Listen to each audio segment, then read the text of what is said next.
అందరికీ నమస్కారం. కొత్త నవల్లోకి స్వాగతం. ఈ నవల పేరు వెన్నెల ముగ్గు. ఈ నవల 1984లో జ్యోతిలో ప్రచురింపబడింది. ఈ నవల ఒక చక్కటి ఫ్యామిలీ నవల. ఈ నవల నచ్చితే తప్పకుండా లైక్ చేయండి. గోడ గడియారం 5 గంటలు కొట్టింది. తన సీట్లోంచి లేచింది లలిత. ఎవరో తరుముతున్నట్లే. టేబుల్ మీద రిజిస్టర్లన్నీ హడావిడిగా సర్దేసి గబగబా బ్యాంకు నుంచి బయటపడింది. పెద్ద పెద్ద అంగలేస్తూ తన తండ్రి ఆఫీస్కి వెళ్ళింది. ఆయన ఇంటికి వెళ్ళారని తెలుసుకుని కిమ్ కర్తవ్యం, ఇంటికి వెళ్ళాలా లేక పార్కుకి వెళ్ళాలా అని ఆలోచనలో పడింది. చివరికి పార్కుకే బయలుదేరింది. అప్పటి వరకు తళతళలాడుతూ మెరిసిపోతున్న పడమటి ఆకాశం ఎర్రబడుతోంది. బంగారపు తెరలు చీల్చుకొని లలిత వడివడిగా నడుస్తోంది. అసలే మేలిం బంగారమైన ఆమె శరీర ఛాయ ఆ నీరెండలో మిలమిలా మెరిసిపోతోంది. ఆమె చకచకా సందులు గొంతులు దాటేసి పార్కు దగ్గరకు వచ్చి ఒక్క క్షణం ఆగింది. శీతాకాలపు సాయంకాలం బాగా పలచబడింది. చీకటి చిక్కబడుతోంది. ఏదో తెలియని అనిర్వచనీయమైన భావనతో ఆమె మేను పులకరించిపోయింది. బుగ్గలు ఎరిపెక్కాయి. ముంగురులు సవరించుకుంటూ మందహాస వదనంతో పార్కులోకి ప్రవేశించింది. క్రోటన్ మొక్కల బారులు దాటి లాన్ దాటి తనకు అడ్డం వస్తున్న జనాన్ని తప్పించుకుంటూ పొగడు చెట్టు కత్తి చేరువలో భూమికి అతుక్కుపోయింది లలిత. తన రాకని గమనించకుండా తదేకంగా దీక్షతో చూస్తున్న దిశని వీక్షిస్తున్న గిరిధర్ని చూడగానే ఆమెకి కించిత్ తిక్కరేగింది. అహం దెబ్బతింది. ఉక్రోషంతో కోపంతో మునిపంటితో కింద పెదవిని నొక్కి అతడి వంక చూడసాగింది. వెలుగు చీకట్లను చీల్చుకొని ఉదయిస్తున్న ఎరుపు మెల్లమెల్లగా ధవళవర్ణంతో పాల నొరుగులాగా ఉరకలేస్తూ ఆకాశమంతా నిండు చందమామని చూడగానే గిరిధర్కి లలిత గుర్తుకొచ్చింది. అతడు చివాలన వెనక్కి తిరిగాడు. ఇద్దరి కళ్ళు కలుసుకున్నాయి. చెక్కిట చేయి చేర్చి అతడి వంక చూస్తున్న ఆమె విశాల నయనాలు మరింత విప్పారితమై సిగ్గుతో నెగనెగలాడుతూ వింత కాంతులీనుతున్నాయి. అతను రెప్పవాల్చకుండా సూటిగా అనురాగభరితంగా ఆమె కళ్ళలోకి చూడసాగాడు. తెల్లని అమెరికన్ జార్జెట్ చీరలో ఒదిగిపోని ఆమె శరీర సౌష్ఠవానికి దిష్టి తీసినట్టు ఆ శారీపై అక్కడ ఎర్రని ఎంబ్రాయిడరీ పూలు, ఆమె గుండెలపై సెలయ్యరులాగా ముత్యాల హారం, చెవుల మీదకి దువ్విన జుట్టులో నక్షత్రాల్లాగా మెరుస్తున్న ముత్యాల దుద్దులు, చెయ్యి తిరిగిన శిల్పం చెక్కిన అపురూప శిల్పంలాగా ముద్ద మనోహరంగా ఉన్న ఆమె కుడివైపు చెక్కిలిపై దోసగింజంత పుట్టుమచ్చ, వైట్ కలరు టకాప్లో బహు హుందాగా కనిపిస్తున్నాడు అతను. దువ్వెన్నకి లొంగని ఒత్తైన క్రాఫ్ట్, చామన ఛాయలు, కళకళలాడుతున్న కోల ముఖం, సునిశ్చితంగా పరిశీలించే చురుకైన కళ్ళు, బాహ్య సౌందర్యం మరిచి ఇద్దరు వెన్నెల వానలో తడుస్తున్నారు. ఆగి ఆగి మత్తుగా రాలుతున్నాయి పొగడపూలు. రండి రండి, మీకోసం ఎదురు చూస్తున్నాను, ఇక్కడ కూర్చుందామా అన్నాడతను నిశ్శబ్దాన్ని ఛేదిస్తూ. థ్యాంక్స్. అయినా ఇదేనా నిరీక్షించే విధానం? తూర్పుకి తిరిగితే అర్థం మీకు తెలుసా అంటూ సన్నసన్నగా సెలయేరులాగా నవ్విందామె. పొగడు చెట్టు కింద వెన్నెల అందమైన ముగ్గు పెట్టినట్టుగా ఉంది. ఆ అందమైన వెన్నెల ముగ్గులో వెలుగు చీకట్ల మధ్య చూడముచ్చటగా కూర్చున్నారు లలిత గిరిధర్లు. నాకు చిన్నప్పటి నుంచి చంద్రోదయాన్ని చూడడం అంటే మహా ఇష్టం. కానీ మీతో పరిచయం కలిగాక చందమామను మర్చిపోయాను అన్నాడతను. ఈ దేశంలో మాటలకేం కరువు లేదు. బొంగమూతి పెట్టి తన శక్తికి మించిన సిగ్గుతో తల వంచుకుంది ఆమె. అయినా 5:30కు వస్తానన్నారు, ఇప్పుడా రావడం? సారీ, సహస్ర సారీలు, శతకోటి క్షమార్పణలు. చాలా, మా నాన్నగారు ఆఫీస్కి వెళ్ళాను. మీ నాన్నగారు ఆఫీస్కా? ఇప్పుడెందుకు? అతను పిసరంత కంగారు పడ్డాడు. కంగారు పడకండి, ఇక్కడికి వస్తానని మీకు మాట ఇచ్చాను, అందుకని ఇంటి తాళం చెవి ఇద్దామనే వెళ్ళాను. అప్పటికే మా నాన్నగారు ఆఫీసు వదిలి వెళ్ళిపోయారు. నేను ఇలా ఆలస్యంగా వచ్చాను. మీ అమ్మగారు ఊరెళ్ళారా? హైదరాబాదులో మా బంధువుల ఇంట్లో పెళ్ళికి వెళ్ళారు. మరి మీరు వెళ్ళలేదే? వెళ్ళాలని అనిపించలేదు, అందుకే వెళ్ళలేదు అందామె సాలోచనగా ముత్యాల హారాన్ని పంటి మధ్య బిగించి. పెళ్ళంటే ఆడవాళ్ళు ముచ్చట పడతారు. చూడ్డానికా లేక చేసుకోవడానికా? రెండిటికీను. పెళ్ళంటే మగవాళ్ళకి లైకింగ్ ఉండదా? ఇతరుల సంగతి నాకు తెలీదు. నాకు మాత్రం పెళ్ళి చూడాలన్నా చేసుకోవాలన్నా అంటూ గబుక్కున ఆగి ఆమె వంక చూశాడు గిరిధర్. మబ్బుల చాటున చందమామ దోబూచులాడుతున్నాడు. సన్నసన్నగా సవ్వడి చేస్తున్న చిరుగాలి శ్రావ్యమైన సంగీతంలాగా ఉంది. అతడు చెప్పేది వినాలని తహతహతో కుతూహలంగా కాటుక కన్నుల కొసల్లోంచి ఆశగా అతని వంక చూస్తోంది లలిత. ఆమె పట్ల తనకున్న మక్కువని వ్యక్తపరచాలని అతను ఆతృత పడుతున్నాడు. కానీ చెప్పలేకపోతున్నాడు. వాళ్ళిద్దరి మధ్య నిశ్శబ్దం క్షణానికి పెరుగుతోంది. ఆ నిశ్శబ్దాన్ని భరించలేక తాలూకా ఆఫీస్లో 7 గంటలు మ్రోగాయి. ఇంటి దగ్గర మా నాన్న వెయిట్ చేస్తూ ఉంటారు అంటూ ఆమె సన్నగా గొణిగింది. సారీ, మీకు ఇబ్బంది కలిగిస్తున్నాను కదా. నో, పెద్ద ఇబ్బంది ఏమీ లేదు. ఏదో చెప్తామన్నారు, పార్కుకి రమ్మన్నారు. మాటలు నాంచింది లలిత. ఎప్పుడో ఒకప్పుడు తన గురించి లలితకి తెలుస్తుంది. ఆ అవకాశాన్ని ఇతరులకు ఎందుకు ఇవ్వాలని గొంతు సవరించుకొని నేను అంటూ తన కథని ప్రారంభించబోయాడు గిరిధర్. అంతలో దూరంగా ఒక బేబీని ఆడిస్తున్న సుమతి అతడి కంటపడింది. ఆమెను చూడగానే అతని గొంతు మూగబోయింది. ముఖంపై రంగులు మారాయి. తను ఇప్పుడు సుమతిని చూస్తే తప్పకుండా పలకరిస్తుంది. లలిత గురించి ఆరాలు తీస్తుంది. అందుకని తాను ఆమె దృష్టిలో పడకూడదు. తన కథ ఇప్పి చెప్పడానికి ఇప్పుడు సమయం కాదు అని అనుకున్నాడు గిరిధర్. వీలైనంత త్వరగా పార్కును వదిలి వెళ్ళాలి అని తీర్మానించుకున్నాడు. ఇప్పటికే చాలా పొద్దుపోయింది. మీ నాన్నగారు వెయిట్ చేస్తూ ఉంటారు. వెళ్దాం పదండి. రేపు సరిగ్గా 5:30కే శివాలయానికి వస్తారు కదా. ఈసారి వాయిదా వేయను, అంతా చెప్పేస్తాను. పొడిగా అంటూ లేచి నిల్చున్నాడు గిరిధర్. లలిత కనుబొమ్మలు ముడిపడినాయి. సాలోచనగా ఆమె కూడా లేచింది. ఇద్దరూ మౌనంగా నడుస్తున్నారు. సుమతికి చూపులు అందకుండా కచ్చాపచ్చాగా అడుగుపడ్డ కాలిబాటపై తడబడే అడుగులతో లలితకి కొంచెం దూరంగా నడుస్తున్నాడు గిరిధర్. ఇద్దరు రోడ్డు మీదకు వచ్చారు. రేపు తప్పకుండా వస్తారు కాదు అంటూ తన ప్రశ్నని కళ్ళతోనే రెట్టిచ్చాడు అతను. ఆమె నేల చూపులతో తన అంగీకారాన్ని అభినయపూర్వకంగా చెప్పింది. కాలేజీ సెంటర్లో ఇద్దరు విడిపోయారు. అతను నవీన్ నగర్కేసి వెళ్ళిపోయాడు. ఆ పేట మెయిన్ రోడ్డుకి అతి చేరువలో ఉంది. ఆమె అగ్రహారం వైపు నడవసాగింది. అది సందు గొంతుల పాత పేట. వీధి అరుగు మీద కూర్చున్న తండ్రిని చూడగానే రవంత భయంగా కలవరపడుతూ, మీరొచ్చి ఎంతసేపు అయింది నాన్న అంటూ తాళం తీయసాగింది లలిత. అమ్మా లలిత, వచ్చావా? నేను వచ్చి చాలాసేపు అయిందమ్మా. నువ్వు 5:30కి రాకపోయేసరికి నాకెందుకో భయమేసి కీడు శంకించాను.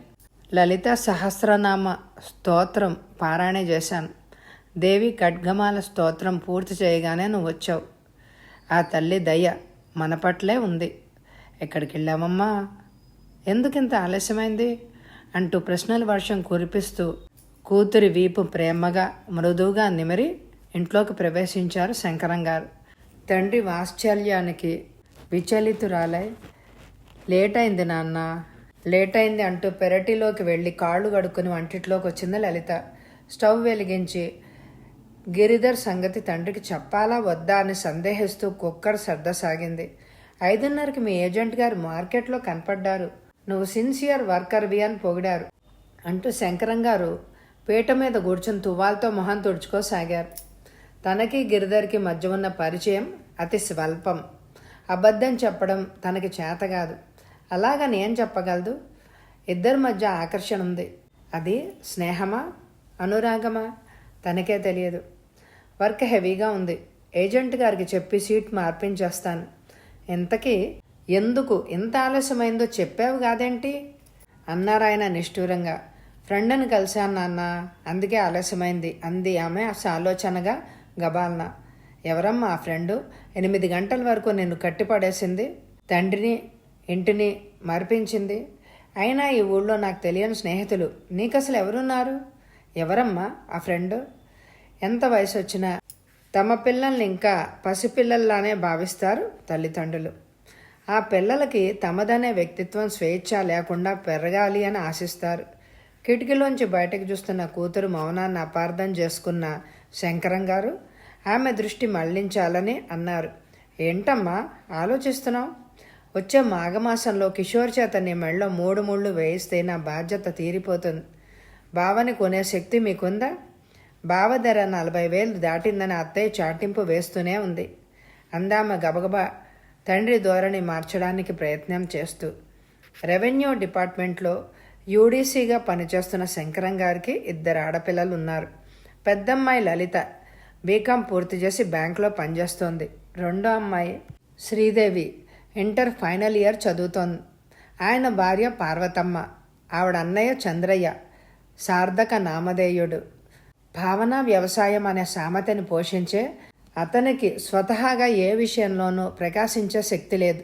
సూర్యకాంతం అర్ధాంగి అయిన తర్వాత అతడు వెలగడం ప్రారంభించాడు. పంచాయతీ మట్టి రోడ్ల రిపేర్ ప్రారంభించి కిషోర్ పుట్టకలకి సమితి రోడ్లు వేయడం ప్రారంభించాడు. కిషోర్ తర్వాత బిలబిలమంటూ 5 ఆడపిల్లలు పుట్టేసరికి ఇది పని కాదని సొంత ఊళ్ళో ఆస్తిని అయిన కాడికి అమ్మేసి కాంట్రాక్టర్గా స్థిరపడి హైదరాబాద్లో కాపురం పెట్టాడు చంద్రయ్య.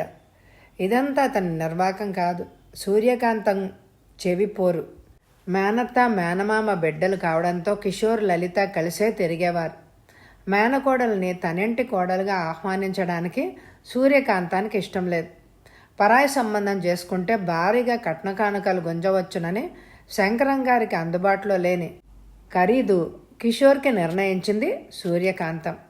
హైదరాబాద్లో ఇంజనీర్గా పనిచేస్తున్న మేనల్లుడిని ఏ ధరకైనా కొనడానికి సిద్ధంగా ఉన్నారు శంకరం గారు.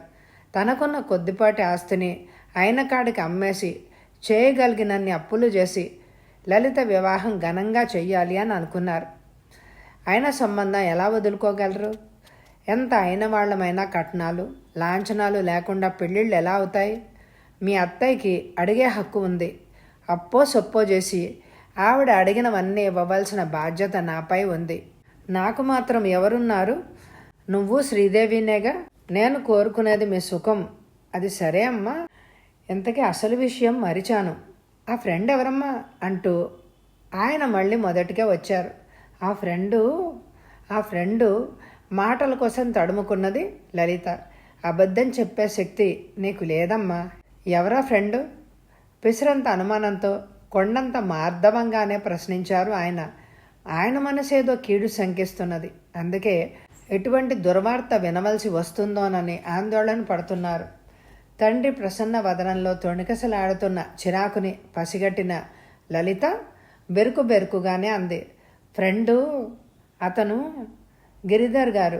ఎవరా గిరిధర్? మీ బ్యాంక్లో పనిచేస్తున్నాడా? లేదు, లెక్చరర్. అవతారం కాలేజీలోనా? అవును, కొత్తగా చేరినట్లున్నారు. తెలియదు. అతడితో పరిచయం నీకెలా అయింది? రాణి మీకు గుర్తుందా నాన్న? ఎవరు? ఆ నెల్లూరు అమ్మాయే కదూ? దీక్షితులు గారి 5వ అమ్మాయి. అవును నాన్న, రాణి నాకు ఉత్తరం రాసింది అంటూ ప్రారంభించింది లలిత. శంకరం గారు ఆసక్తిగా విన్నారు. ప్లాట్ఫామ్ మీద తచ్చాడుతోంది లలిత. క్షణానికి టైం చూసుకుంటూ ఔటర్ సిగ్నల్ వంక చూస్తోంది. అయినా అరగంట లేట్ అంటే అప్పుడే ట్రైన్ ఎలా వస్తుందని గొణుక్కుంటూ బెంచ్ మీద కూర్చుంది. తన చుట్టూ ఉన్న పహారా కాస్తున్న మగ పురుగులని కాసేపు కళ్లతోనే పరిశీలించింది. కాలక్షేపం కోసం రాణి రాసిన ఉత్తరాన్ని మరొక్కసారి చదువుకోసాగింది. డియర్ లలిత, చాలా రోజుల తర్వాత ఓకే కావాలంటే ఇప్పుడు 100 ఓకేలు అంటాను. నువ్వు డిటోనే అనుకుంటున్నాను. ఏంటే అలా విస్తుపోతున్నావు? ముందు ఉత్తరం చదవవే మొద్దు. నిన్ను ఉత్తరాల్లో చూసి 6 నెలలు దాటింది. చిన్ననాటి స్నేహితురాలివి. ఎలా మర్చిపోయావే? ఉత్తరాలు రాయడం కూడా మానేశావే? ఏ టైం దొరకడం లేదా? ఓవర్ టైం వర్క్ చేస్తూ జీతానికి 2 సంపాదించి వీలైనంత త్వరగా కిషోర్ని కొనుక్కోవాలని ఆతృత పడుతున్నావా? నీ హృదయ కిషోరుడు ఏమైనా మారాడా? అన్నట్లు మర్చాను. గత ఆదివారం మద్రాసులో కలిశాడు వామన్ రావు. మీ ఊరు వస్తా అన్నాడు. నీ అడ్రస్ తీసుకున్నాడు. బ్రతక నేర్చిన బడుద్దాయి. Be careful. ఇకపోతే నేను ఈ ఉత్తరం రాయడానికి అసలు సిసలైన కారణం వివరిస్తున్నాను. కాసేపు బ్యాంక్ పని కట్టిపాడేసి ఒళ్ళు దగ్గర పెట్టుకొని జాగ్రత్తగా చదువు.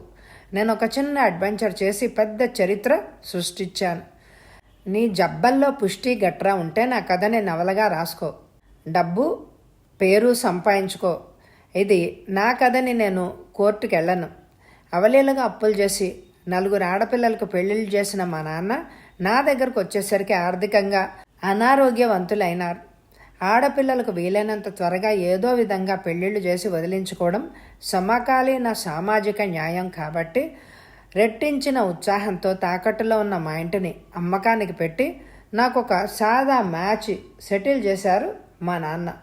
ఏకోపాధ్యాయ పాఠశాలలో సెకండరీ గ్రేడ్ టీచర్ని వరుణుగా నిశ్చయించారు. అతను బడికి కిరీటం లేని మహారాజే కానీ బొత్తిగా ఆస్తి లేని బాపతు. పోనీ అందగాడ అంటే బిలో నార్మల్. అతడికి కట్నంపై ఆశ ఆకాశమంతుంది.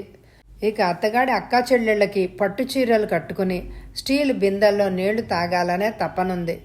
పెళ్ళికొడుక్కి కట్నం, ఆడబిడ్డలకి అత్తగారికి లాంఛనాలు, అప్పగింతలకి పెడుతూ బట్టలు. ఇవేం సాంప్రదాయాలే బాబు.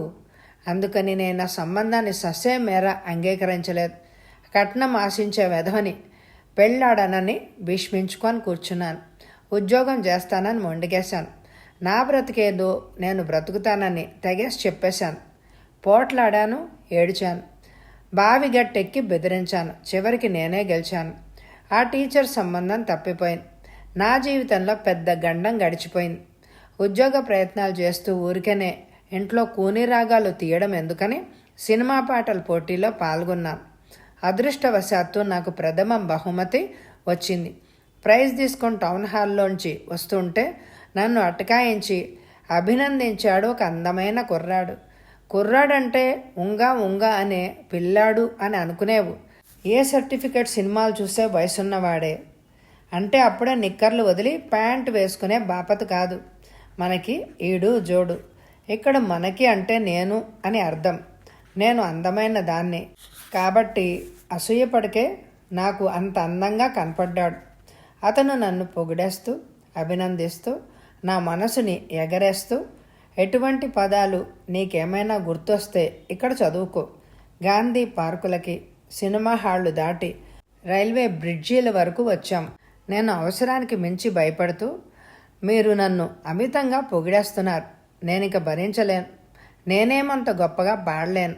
నేను పాడినప్పుడు జడ్జి గారు హియరింగ్ ఎయిడ్స్ పెట్టుకోలేదని నాకు ఫస్ట్ ప్రైజ్ రావడం అతి ఘోరమైన అన్యాయమని, కన్సోలేషన్ ప్రైజ్ వచ్చిన కళ్ళజోడు అమ్మాయి ఎంత గొప్పగా చేసిందో మీకు తెలిసే ఉంటుంది.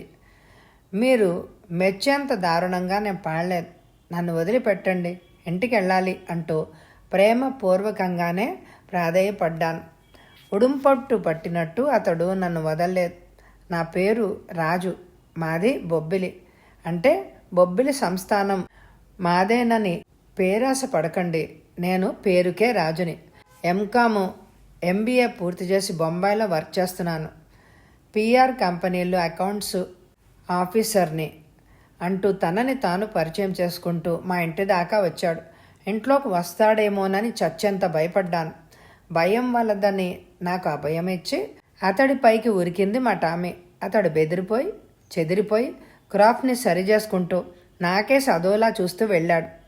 ఆ అదోలా చూపు ఇలా ఉంటుందని నేను అక్షర రూపం ఇవ్వలేను. అదొక గొప్ప హృదయానుభూతి, అనుభవానికే అందుతుంది. కుయ్యో మొర్రో అని గోల చేసిన లెక్క చేయక మా కుక్కని కసితీర పిచ్చి కోపంతో కొట్టేశాను. ఆ రాత్రి నాకు నిద్రే పట్టలేదు. మా అక్కయ్య పిల్లలకి అనగనగా రాజు కథలు 60 చెప్పాను, అయినా తృప్తి పడలేదు. అప్పటికే పిల్లలు నిద్రపోయారు. నాకు కూడా తిక్క రేగింది. పిల్లల్ని నిద్రలేపి చన్నీళ్లతో మొహాలు తుడిచి మళ్ళీ రాజు రాణి కథలు చెప్పడం ప్రారంభించాను. ఎంత దారుణమైంది ఈ ప్రేమ బాధ. ఆ మర్నాడు చిన్న బజార్లో నాకు ఎదురుపడ్డాడు రాజు. నా వెంటబడి తరిమి తరిమి నా చేత కాఫీ తాగించాడు. నా అందాన్ని మొదట్లో ఇంగ్లీష్లో వర్ణించబోయి అక్షరాలు చాలవని తెలుగులో ఘనంగా వర్ణించాడు. అంత అందం నాకుందని నాకు ఇంతవరకు తెలియదు. నువ్వు సరే మా అద్దం కూడా చెప్పలేదు. నా సౌందర్యాన్ని ఎంత దర్జాగా వర్ణించాడో నేను ఇప్పుడే రాయలేను. అఫ్కోర్స్ అతని వర్ణనలో ఉచ్చారణ దోషాలు, తప్పుడు సందులు చాలా దొర్లాయి. తెలుగు మాస్టర్ కూతురుగా అతన్ని మెచ్చుకోలేకపోయాను. వయసులో ఉన్న నా కన్నె మనసు మాత్రం కల్తీ లేని వెల్లంలాగా కరిగిపోయింది. లీలామహాల్ దగ్గర మళ్ళీ కలిసాం. మూలాపేట వరకు నడిచాం. తానెప్పుడు సెలవుల్లో ఉన్నట్టు మేనమామగారి ఇంటికి వచ్చినట్టు చెప్పాడు రాజు. ఆ మేనమామకి ఒకే ఒక అమ్మాయి ఉన్నట్టు, ఆ అమ్మాయిని తనకి అంటగట్టడానికి పెద్ద కుట్ర జరుగుతోందని విపులంగా చెప్పాడు. ఆ అమ్మాయి అంటే అతడికి ఇష్టం లేదని పదే పదే ముఖం చిట్లిచ్చాడు. మగబుట్టుక పుట్టిన ఆర్థిక స్వాతంత్రం ఉన్నా తాను తల్లిదండ్రుల్ని మేనమామని ఎదిరించలేకపోతున్నానని పరిపరి విధాల వాపోయాడు రాజు. నాకు భలే జాలేసింది. మగవెదవలకు కూడా ఇటువంటి కష్టాలు ఉంటాయే తెలుసుకో ఈ సత్యాన్ని. మా స్నేహం సాయంకాలపు నేరెండలాగా పెరుగుతోంది. యుగాలు మాత్రం రోజుల్లా గడుస్తున్నాయి. వేణుగోపాల స్వామి గుడి ముందు నన్ను నిలేసి, రాణి, నేను నిన్ను ప్రేమిస్తున్నాను, పెళ్లి చేసుకుంటాను, రేపు పెన్నా నది ఒడ్డుకొస్తాను, నీ అభిప్రాయం మీదే నా జీవితం ఆధారపడి ఉందని గబగబా అనేసి ఎంచక్క అద్దె సైకిల్ మీద పారిపోయాడు. నేను ప్రశ్న గుర్తులాగా రోడ్డు మీద మిగిలిపోయాను. ఆ రోజు రాత్రి బాగా ఆలోచించాను. మర్నాడు పెన్నా ఒడ్డున ఒదిగి ఒదిగి కూర్చున్న మా నాన్నగారి పేరు దీక్షితులు గారని మా కుటుంబ గాథ సంక్షిప్తంగా చెప్పాను. నా అంగీకారం తెలిపాను. స్త్రీ పురుషుల మధ్య ఆకర్షణ ఎంత బలీయమైంది. రాజాది మా కులం కాదు, మనవాళ్ళు కానప్పుడు ఏ కులమైతే ఏమైతేనే అని మా పెళ్లికి ఇరువైపుల పెద్దలు అంగీకరించరు అనే అభిప్రాయానికి వచ్చాం. గుట్టు చప్పుడు కాకుండా పెళ్లి చేసుకుని బొంబాయి వెళ్ళాలి అని నిశ్చయించుకున్నాం. మా ప్రేమకి సాక్షులు పెన్నా, ఈ రంగనాథ స్వామి టెంపుల్ గాలిగోపురం, thermal station, trunk road, town hall, Kanakamahal. చాలా ఇంకా ఆపేస్తున్నాను. మేము ఒకరోజు మద్రాసు కూడా వెళ్ళి వచ్చాం. మేము చేయబోయే అడ్వెంచర్కి చిన్న రిహార్సల్స్, దట్స్ ఆల్. రిజిస్టర్ ఆఫీస్లో పెళ్లి చేసుకోవాలంటే ఒక నెల రోజుల ముందు నోటీస్ ఇవ్వాలట. పెళ్లి కాకుండా రాజు వెంట బొంబాయి వెళ్ళడానికి నా మనసు ఎందుకో అంగీకరించలేదు. అందుకే రాజు మా పెళ్లి మీ ఊళ్ళో జరిపించడానికి నిర్ణయించాడు. రాజు ఫ్రెండ్ గిరిధర్ గారు మీ ఊళ్ళో గుళ్ళో పెళ్లికి అన్ని ఏర్పాట్లు చేస్తున్నారు. నేను ఇప్పుడు తీసుకున్న నిర్ణయం చాలా తొందరపాటు చర్యగా నీకు తోచొచ్చు. రాజును చూశాక నన్నే మెచ్చుకుంటావు. రేపు సోమవారం 10 గంటల బండికి మీ ఊరొస్తున్నాం. ఈ విషయం ఎవ్వరికీ చెప్పద్దు. బ్యాంకుకు సెలవు ఇచ్చేసి స్టేషన్కి రా. నా తరఫున నువ్వే పెళ్లి పెద్దవి. వస్తావు కదా? ఇక ఉంటాను. స్టేషన్లో కలుస్తాను. నీ రాణి. తనకి అతి చేరువలో మనిషి అలికిడి కాగానే అంతవరకు ఏకాగ్రతగా ఉత్తరం చదువుతున్న లలిత తలపైకెత్తింది. పడగ విప్పి బుసలు కొడుతున్న పాములాగా ఉందామా. అప్పటి వరకు ఆమె అందాన్ని ఆస్వాదిస్తున్న గిరిధర్ ఆమె చూపులకు బెదిరి కొంచెం ఇబ్బందిగా మొహం పెట్టి మందహాసం చేయడానికి కుస్తీలు పడుతున్నాడు. తన మొహాన్ని ఆవరిస్తున్న ముంగురలను అతి సుకుమారంగా సర్దుకుంది లలిత. ఆమె మోము పున్నమి చందమామలాగా ఉంది. ఆమె చెక్కిళ్ళు మాత్రం పసుపచ్చ పూలు, మల్లెల పలువరుస, ఆకుపచ్చ బ్యాక్గ్రౌండ్లో ఉన్న చిన్న చిన్న తెల్లని పూలున్న పాలిస్టర్ చీర కట్టుకుంది. ఆమెకి స్వతహాగా అహం జాస్తి. ఇతరులు తన అందాన్ని, వ్యక్తిత్వాన్ని పొగడాలని, ఆరాధించాలని ఆశిస్తుంది. కన్నార్పకుండా తనను చూస్తేనే అతని వంక తేరిపారా చూసింది. లైట్ కలర్ టకాప్లో చూడముచ్చటగా కనపడ్డాడు అతను. అతని మొహంలోని దర్పానికి, మందహాసానికి ఆమె మనసు పరవశించింది. గిరిధర్ ఒకసారి గొంతు సవరించుకొని ఎక్స్క్యూజ్ మీ అంటూ గుచ్చిగుచ్చి ఆమెకేసి చూశాడు. క్షమించాను, ఇక చెప్పండి చురుగ్గానే అంది లలిత. ఆమె కళ్ళు మెలమెలా మెరుస్తున్నాయి. ఆమె ధోరణికి, అతిశయానికి అప్రతిభుడైనాడు గిరిధర్. భయపడకండి, మీకేం కావాలి అంటూ నవ్వుతూ కళ్ళు ఎగరేస్తూ అతడితో సంభాషణ పొడిగించింది. గిరిధరు 2 క్షణాలు తటపడాయించి ఏం మాట్లాడాలో పాలుపోక చివరికి టైం ప్లీజ్ అంటూ రిస్ట్ వాచి చేతిలోకి తీసుకున్నాడు. టైం కావాలా? ప్లాట్ఫామ్ మీద మద్రాస్ ఎక్స్ప్రెస్ రాగానే 11:59 అవుతుంది. మరి ట్రైన్ రాగానే వాచి సరిచేసుకోండి అందామె చిలిపిగా వెక్కిరింతగా. కర్మ, రైల్వే టైమా? అతను అందంగా పెదవి విరిచాడు. పోనీ ఓ పని చేయండి, బెజవాడ రేడియో స్టేషన్కి ట్రైన్ కాల్ బుక్ చేసి టైం కనుక్కోండి. మీ రిస్ట్ వాచ్ కూడా నాలాంటిదేనా అండి అంటే కొంచెం దూకుడుగా ఆమె కళ్ళు ఎగరేసింది. మీ వాచి నా వాచి ఒకే దుస్థితిలో ఉన్నాయి. మిస్టర్, హద్దు మీరి మాట్లాడుతున్నారు. ఈ వాచి నా కష్టార్జితం. ఎల్లవేళలా కరెక్ట్ టైమే చూపిస్తుంది. కాళ్ళు కడిగి కన్యాదానం చేసిన వాళ్ళు ఇచ్చే గుప్తదానాలు వాచీలు కలకాలం పనిచేయవు. మీరు యమ స్పీడ్గా తొందరపడిపోతున్నారు. నా కాళ్ళు ఎవ్వరూ ఇంకా కడగలేదు. ఈ వాచి కూడా నా స్వార్జితం. నమ్మను. ఈ దేశంలో పెళ్ళైన స్త్రీని గుర్తించడానికి కొన్ని గుర్తులున్నాయి. ఆమె వివాహితో కాదో ఇట్టే సులభంగా చెప్పొచ్చు. ఈ మగ మహారాజులకి అటువంటి ఆధారాలు ఏమీ లేవు కదా అంటూ అతన్నే రెచ్చగొట్టింది. మంగళసూత్రాలు మట్టలు ఈ రోజుల్లో ఎంతమంది స్త్రీలు ధరిస్తున్నారండి? అయినా ఆడవారిని చూసి చూడగానే వివాహితో కాదో తేల్చి చెప్పడం మీరనుకున్నంత సులభమేం కాదు. ఉదాహరణకి మీ సంగతే తీసుకోండి. ఆమె చిరునామా తెలుసుకోవాలని అతడు తహతహలాడుతున్నాడు. ఆమె కూడా డిటోనే. నా పేరు మిస్ లలిత. బ్యాంక్లో పనిచేస్తున్నాను. అగ్రహారంలో ఉంటున్నాను. మా నాన్నగారు పేరు శంకర్రావు గారు అంది ఆమె చివాలన. నా పేరు గిరిధర్. అవతారం కాలేజీలో లెక్చరర్గా పనిచేస్తున్నాను. నవీన్ నగర్లో ఉంటున్నాను. నాకు ఇంకా పెళ్లి కాలేదు. అతని పేరు వినగానే సంభ్రమ ఆశ్చర్యాలతో కళ్ళు పెద్దవి చేసింది లలిత. ఓ, ఇతనేనా రాణి పెళ్లి చేయించేది? ఆమె మనసు పరవశించిపోతోంది. అభిమానపూర్వకంగా అతడి వంకాయ చూస్తోంది. అంతలో కొంప ములిగినట్టు గంట మోగడం, రైలు రావడం ఒకేసారి జరిగాయి. లలిత ఇంజన్ వైపు నడుస్తూ వెనక్కి చూసింది. అతను అనాలోచితంగా ఆమెను ఫాలో అవుతూ ఉన్నాడు. ఆమె మేను పులకరించింది. నిజానికి ఏ చర్య అనాలోచితం కాదు. వ్యక్తుల మానసిక నిర్ణయాలు, నిగూఢమైన అనురాగం వాళ్ళకి తెలియకుండానే బహిరంగ పడతాయి. హాయ్ లలిత అని కేక వినపడగానే పరుగులాంటి నడకతో రాణిని సమీపించింది లలిత. నలుగురు కలిశారు. ఒకరినొకరు పరిచయాలు చేసుకున్నారు. రాజును చూసి చూడగానే రాణి చేతిని గట్టిగా నొక్కి వెరీ గుడ్ సెలెక్షన్ అంటూ గొణిగింది లలిత. ఈ యాదృచ్ఛిక సంఘటనకి ఆశ్చర్యపడుతున్నాడు గిరిధర్. గిరిధర్ ఇంటికి వెళ్ళాలని రిక్షాలు ఎక్కుతారు. రిక్షాలు నెమ్మదిగా వెళ్తున్నాయి. ఊరుకో రాణి, ఊరుకో, ఏమిటా ఏడుపు అంటూ మందలిస్తూనే రాణి కళ్ళను తొడవసాగింది లలిత. అది కాదే, స్టేషన్లో నిన్ను చూడగానే దుఃఖం ఆపుకోలేకపోయాను. రాజా ముందు కన్నీళ్లు పెట్టుకుంటే అతడు నొచ్చుకుంటాడని ఇంతవరకు ఓర్చుకున్నా అంటూ లలిత భుజంపై చెయ్యేసింది రాణి. జీవితంలో కొన్ని నిర్ణయాలు తీసుకునేటప్పుడు అయిన వాళ్ళందరికీ దూరం కావాల్సి వస్తుంది. తప్పదు మరి. అయినా రాణి, మీ అమ్మకు కూడా ఈ విషయం చెప్పలేదా? అమ్మకు తెలిస్తే తల స్నానం చేసి దీపారాధన చేస్తుంది. చచా, ఏమిటే అపశకునప్పు మాటలు! ఈ సృష్టిలో తల్లిని మించిన ఆత్మీయులు లేరు. ఏదో తెలియని ద్వేషంతో తల్లిని నిర్లక్ష్యం చేసే పిల్లలు ఉండొచ్చు, కానీ పిల్లల్ని ప్రేమించలేని తల్లే ఉండదు. పిల్లల కోసం ఎటువంటి త్యాగం చేయడానికైనా తల్లి వెనకాడదు. మా అమ్మకు తెలిస్తే మా నాన్నకు తెలుస్తుంది. మా నాన్న నన్ను ఇంకా బ్రతకనివ్వడు. ఇక్కడే నువ్వు పొరపడుతున్నావే. మీ ప్రేమ వయసు నిండుగా 4 రోజులు కూడా లేదు. మీ అమ్మ నాన్న నేను 23 సంవత్సరాలు పెంచారు. నువ్వు నవ్వితే నవ్వారు. నువ్వు మూడిగా ఉంటే వెలవెల్లాడారు. నీ సుఖం కోసం, సంతోషం కోసం తమ శక్తికి మించి తాపత్రయపడుతున్నారు. నిన్ను కని పెంచిన తల్లిదండ్రుల్ని మూర్ఖులుగా, హంతకులుగా, అదములుగా అంచనా వేసుకుని 4 రోజుల ప్రేమ మైకంలో రాజు వెంట ఇలా వచ్చేసావు.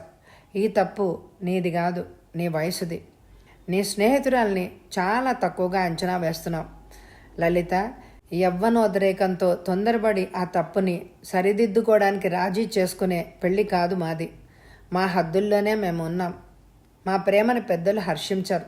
వర్ణాంతర వివాహానికి అంగీకరించారు. అందుకే ఎవ్వరికి చెప్పకుండా వచ్చేసాం. అదే నువ్వు చేసిన పొరపాటు. పెరిగితనంతో రహస్య వివాహాలు చేసుకున్నా, ఆత్మహత్యలు చేసుకున్నా ఈ పెద్దలు మారరు. ధైర్యంతో పెద్దలను ఎదిరించి వారి ఆశీస్సులతో వివాహం చేసుకోవాలి. ఇలా పలాయనవాదం స్వీకరించకూడదు. రిక్షా ఒక కుదుపుతో ఆగింది. తుళ్ళి ముందుకు పడబోయి తమాయించుకుంది లలిత. సెంటర్లో రెడ్ లైట్ వెలిగింది. ఆమె బలంగా నుదుటి మీద రుద్దుకుంటూ ప్రశ్నించింది. నువ్వేమైనా ఉద్యోగం చేయాలి అని అనుకుంటున్నావా? లేదు. రాజు జీతం 2000. ఉద్యోగం చేయవలసిన అవసరం లేదు. అతడికి వండి పెట్టడానికి, పిల్లల్ని కనడానికే ఈ పెళ్లి చేసుకుంటున్నావా? నువ్వు సగటు స్త్రీవి కాదు. ఈ దేశంలో సగటు స్త్రీ పెద్దలే నిశ్చయించిన వివాహం చేసుకుంటుంది.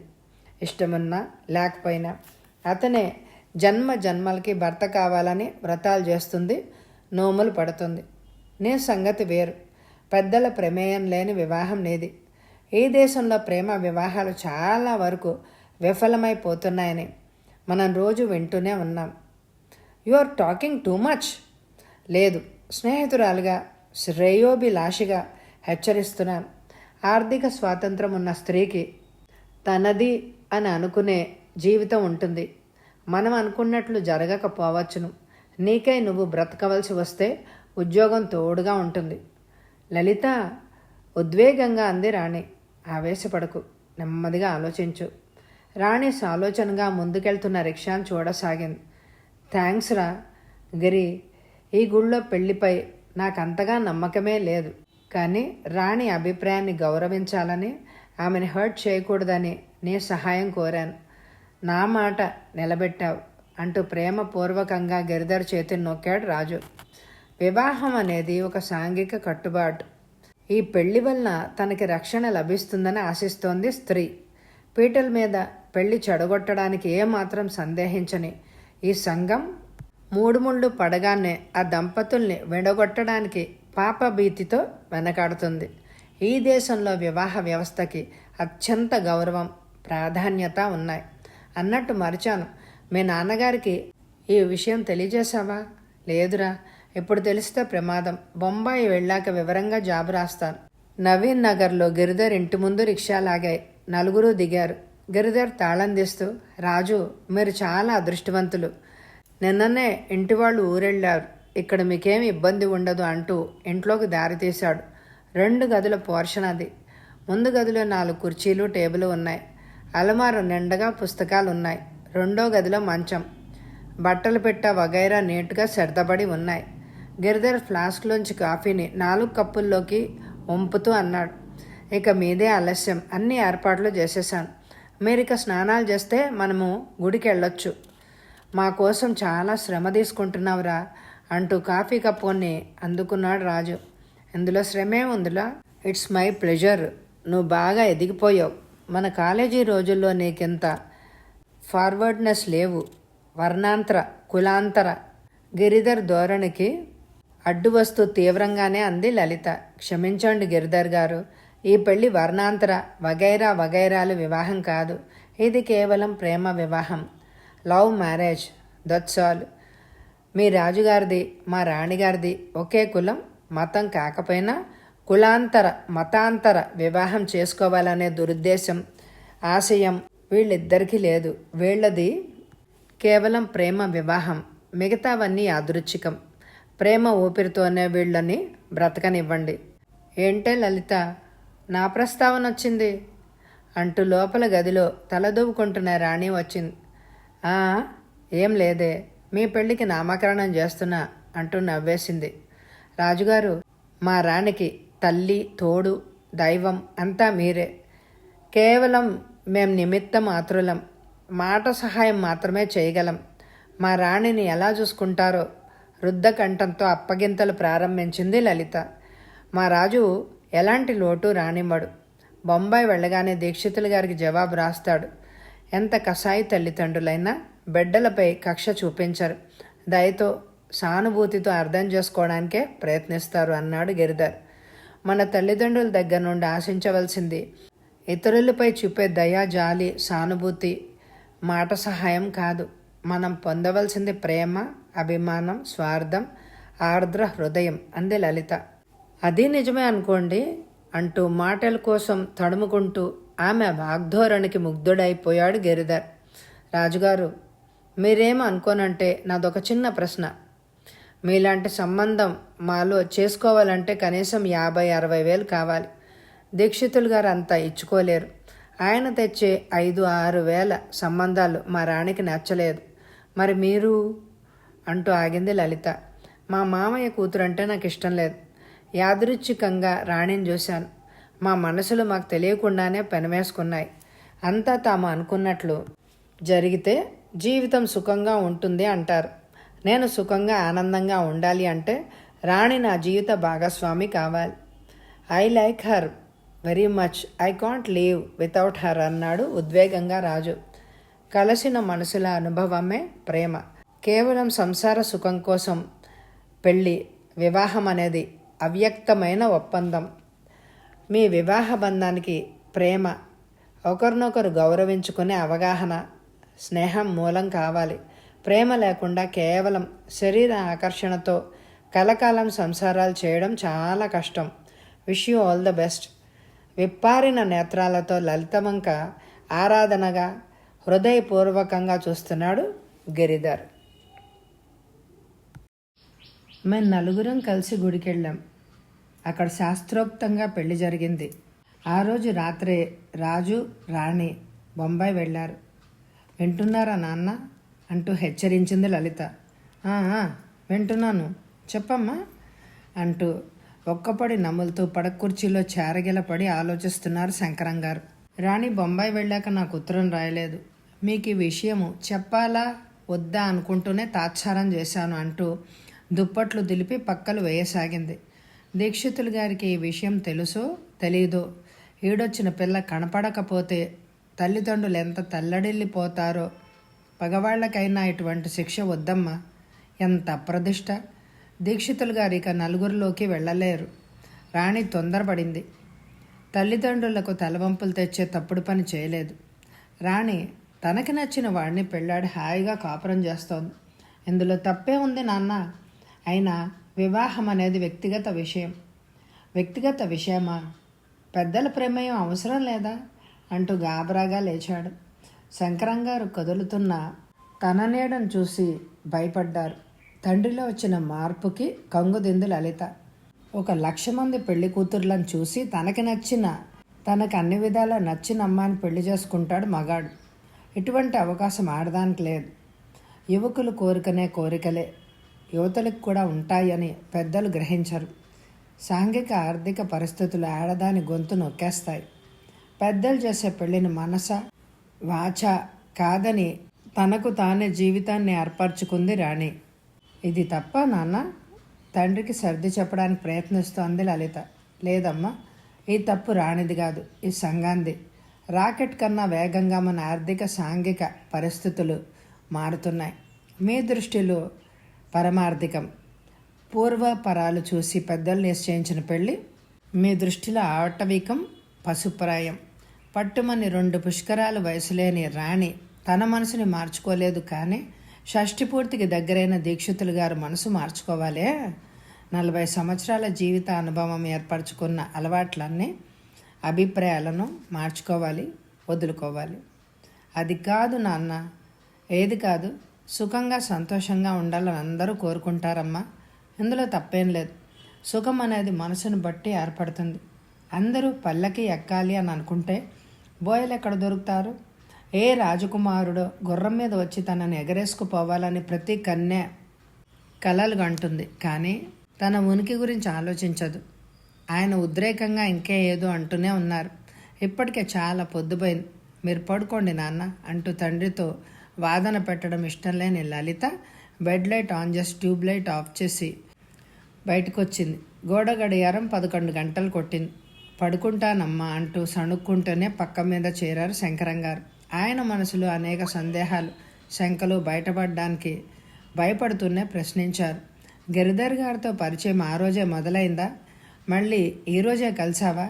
కళ్ళు మూసుకున్న లలితకు నిద్ర రావడం లేదు. రాణి పెళ్ళి అయిన తర్వాత తనని వెతుక్కుంటూ బ్యాంకుకు వచ్చిన గిరిధర్ ఆమె కళ్ళల్లో మెదులుతున్నాడు. ఆ రోజు నమస్కారం. లెడ్జర్ చూస్తున్న లలిత తలెత్తింది. ఓ మీరా, నమస్కారం అంటూ ఆనంద అతిశయాలతో సమ్మోహనంగా గిరిధర్ వంక చూసింది లలిత. బిజీగా ఉన్నట్టున్నారు. డెడ్ రొటీన్ వర్క్ అంటూ గుప్పెట్లోకి టోకెన్స్ తీసుకుంటూ చిరు మందహాసం చేసింది. సాయంకాలం స్టేషన్కి రాగలరా? మీతో మాట్లాడాలి అన్నాడతను. స్టేషన్కా? ఆమె ఆశ్చర్యపడింది. అవును, తప్పకుండా రావాలి. మీకోసం ఎదురు చూస్తూ ఉంటాను.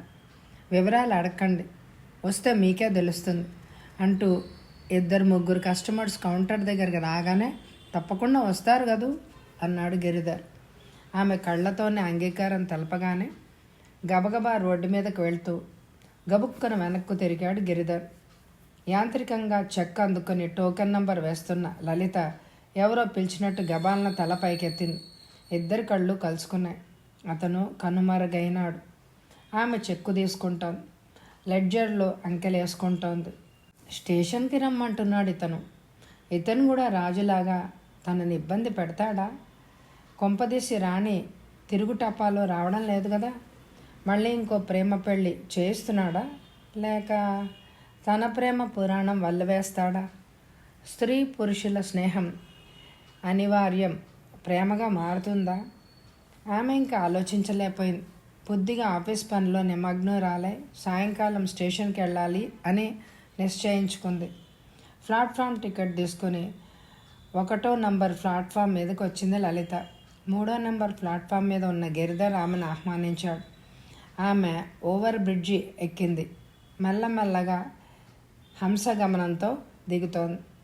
ఆమె కట్టుకున్న గంజి పెట్టిన ఫుల్ వాయిల్ వైట్ శారీ బుట్టగౌన్లా ఉంది. పమిటను భుజాల నిండుగా మెడ చుట్టూగా కప్పుకుంది. 1.5 అడుగుల వెడల్పున్న చీర అంచుపై హంస బొమ్మలు. చీర కుచ్చిళ్లతో దోబూజులాడుతున్న ఆమె లేత పాదాలకి వైట్ కలర్ స్లిప్పర్స్. గిరిధర్ రెప్పవాల్చకుండా ఆమెనే చూస్తున్నాడు. ఆ చూపులకి మరింత దర్పంగా సిగ్గుపడుతూ అతిశయంగా నడవసాగింది లలిత. వచ్చారా? రారనుకున్నారా? లేదు. రాజుగారు లెటర్ రాశారా? రాశారు. అంతా క్షేమం. అమ్మయ్య అంటూ అతి నాజూగ్గా గుండెని రాసుకుంది. ఎందుకంత రిలీఫ్గా ఫీల్ అవుతున్నారు? ఏం లేదు. మీరు ఎక్కడికైనా వెళ్ళాలా? ఎవరినైనా రిసీవ్ చేసుకోవాలా? లేదు. మీతో ఒంటరిగా మాట్లాడడానికి ఇక్కడ అనువుగా ఉంటుందని రమ్మన్నాను. ఇక్కడ ఎవరి రైలు వాళ్ళది. తాము ఎక్కవలసిన రైలు ఎక్కుతారు. పరాయి వాళ్ళ జోలికి రారు. రైళ్ల జోలికి పోరు. ఎవరి గోళ్ళ వాళ్ళదే. మినీ కవిత్వం చెప్తున్నారా? పోనీ భావుకత్వం. మీరు చెప్పండి, వింటాను. నేను వినడానికే వచ్చాను. చాలా చెప్పాలనుంది కానీ చెప్పలేకపోతున్నాను. ప్రిపేర్ కాలేదా? ప్రిపేర్ అయి చెప్పే పాఠాలు కావవి. ఎదుటివారి మనసు చదివి చెప్పవలసినవి అంటూ తన ఎదలోని రొదను ఎలా బయటపెట్టాలో పాలుపోక డోలాయమానమైన మనసుతో నవలల్లో యువతి యువకులు ఇట్టే కలుసుకుంటారు. 10 పేజీలు నిండకుండా ప్రేమించుకుంటారు అంటూ మాటలు నాంచసాగాడు. కవితలు అయిపోయాయా? కథల్లోకి దిగారు. ఇది స్పీడ్ యుగం. పైగా ఎడిటర్లు నవలలు ఇన్ని పేజీలే ఉండాలని నిబంధనలు పెట్టారు. అందుకని రచయితలు వేగంగా రాసేస్తారు. కొంపదీసి మీరు రచయిత కాదు కదా? మీ కథలు వినే ఓపిక నాకు లేదు. ఇప్పటికే చాలా అలసిపోయాను. చెప్పా చేయకుండా తలనొప్పి కూడా వచ్చేస్తోంది అంది లలిత చురుగ్గా చిలిపిగా. హెడేక్గా ఉందా? అయితే కాఫీ తాగుదామా? ఇప్పటికే చాలాసార్లు తాగాను. స్టేషన్లో కాఫీ తాగడానిక నన్ను రమ్మంది? బొంగమూతి పెట్టింది. మీకు శ్రమిస్తున్నాను. 1/2 తీసుకుందాం. నేనెందుకు రమ్మన్నానో ఆ తర్వాత చెప్తాను. అతను తొందరపడి ధైర్యం చేయలేదు. ఇద్దరు క్యాంటీన్ కేసి నడిచారు. ఏయ్ లలిత! వీపు మీద చరచగానే ఉలిక్కి పడింది లలిత. పైకి దువ్విన క్రాఫ్, భూతద్దాల కళ్ళజోడు, పెద్ద పెద్ద గళ్ళ స్లాక్సు. నోరు మాత్రం చాలా పెద్దగా ఉన్న పొట్టివాడు. చేతులు చిన్నవైన అతడి చేతులు పెద్దవి. వామనుడు. నువ్వా వామనా? అందామె తేరుకుని. నేనే. ఇంకా గుర్తుపట్టలేదా? మొన్న ఆదిలాబాదులో 5వ కృష్ణుడి వేషం వేశాను. అప్పుడు మీసాలు తీసేశానులే, అందుకే గుర్తుపట్టలేకపోయావు. నువ్వేంటి నన్ను గుర్తుపట్టలేదు? అయినా నీ అందం పెరిగిపోతోంది. మీ నాన్నని వెంటనే కలవాలి. ఇకపోతే నీ కిషోర్ బావ ఇంకా మీ అత్తయ్య కొంగు పట్టుకునే తిరుగుతున్నాడా, లేక ఇంకెవరినైనా చూసుకున్నాడా? పాపం, ఐ పిటి హిమ్. వాడంటే నీకు ఇష్టం లేదని నేను ఎప్పుడో కనిపెట్టేశాను. అన్నట్టు మరిచాను, రాణి లవ్ అఫైర్ నీకు తెలుసా? మద్రాసులో కనపడిందిలే. పెళ్లి కాకుండానే జల్సా మరిగింది. ఎందుకైనా మంచిదని ఈ శుభవార్త దీక్షితులు గారి చెవిన వేశాను. అప్పటికే ఇంటికి టాటా చెప్పి ఎక్కడికో చెక్కేసింది రాణి.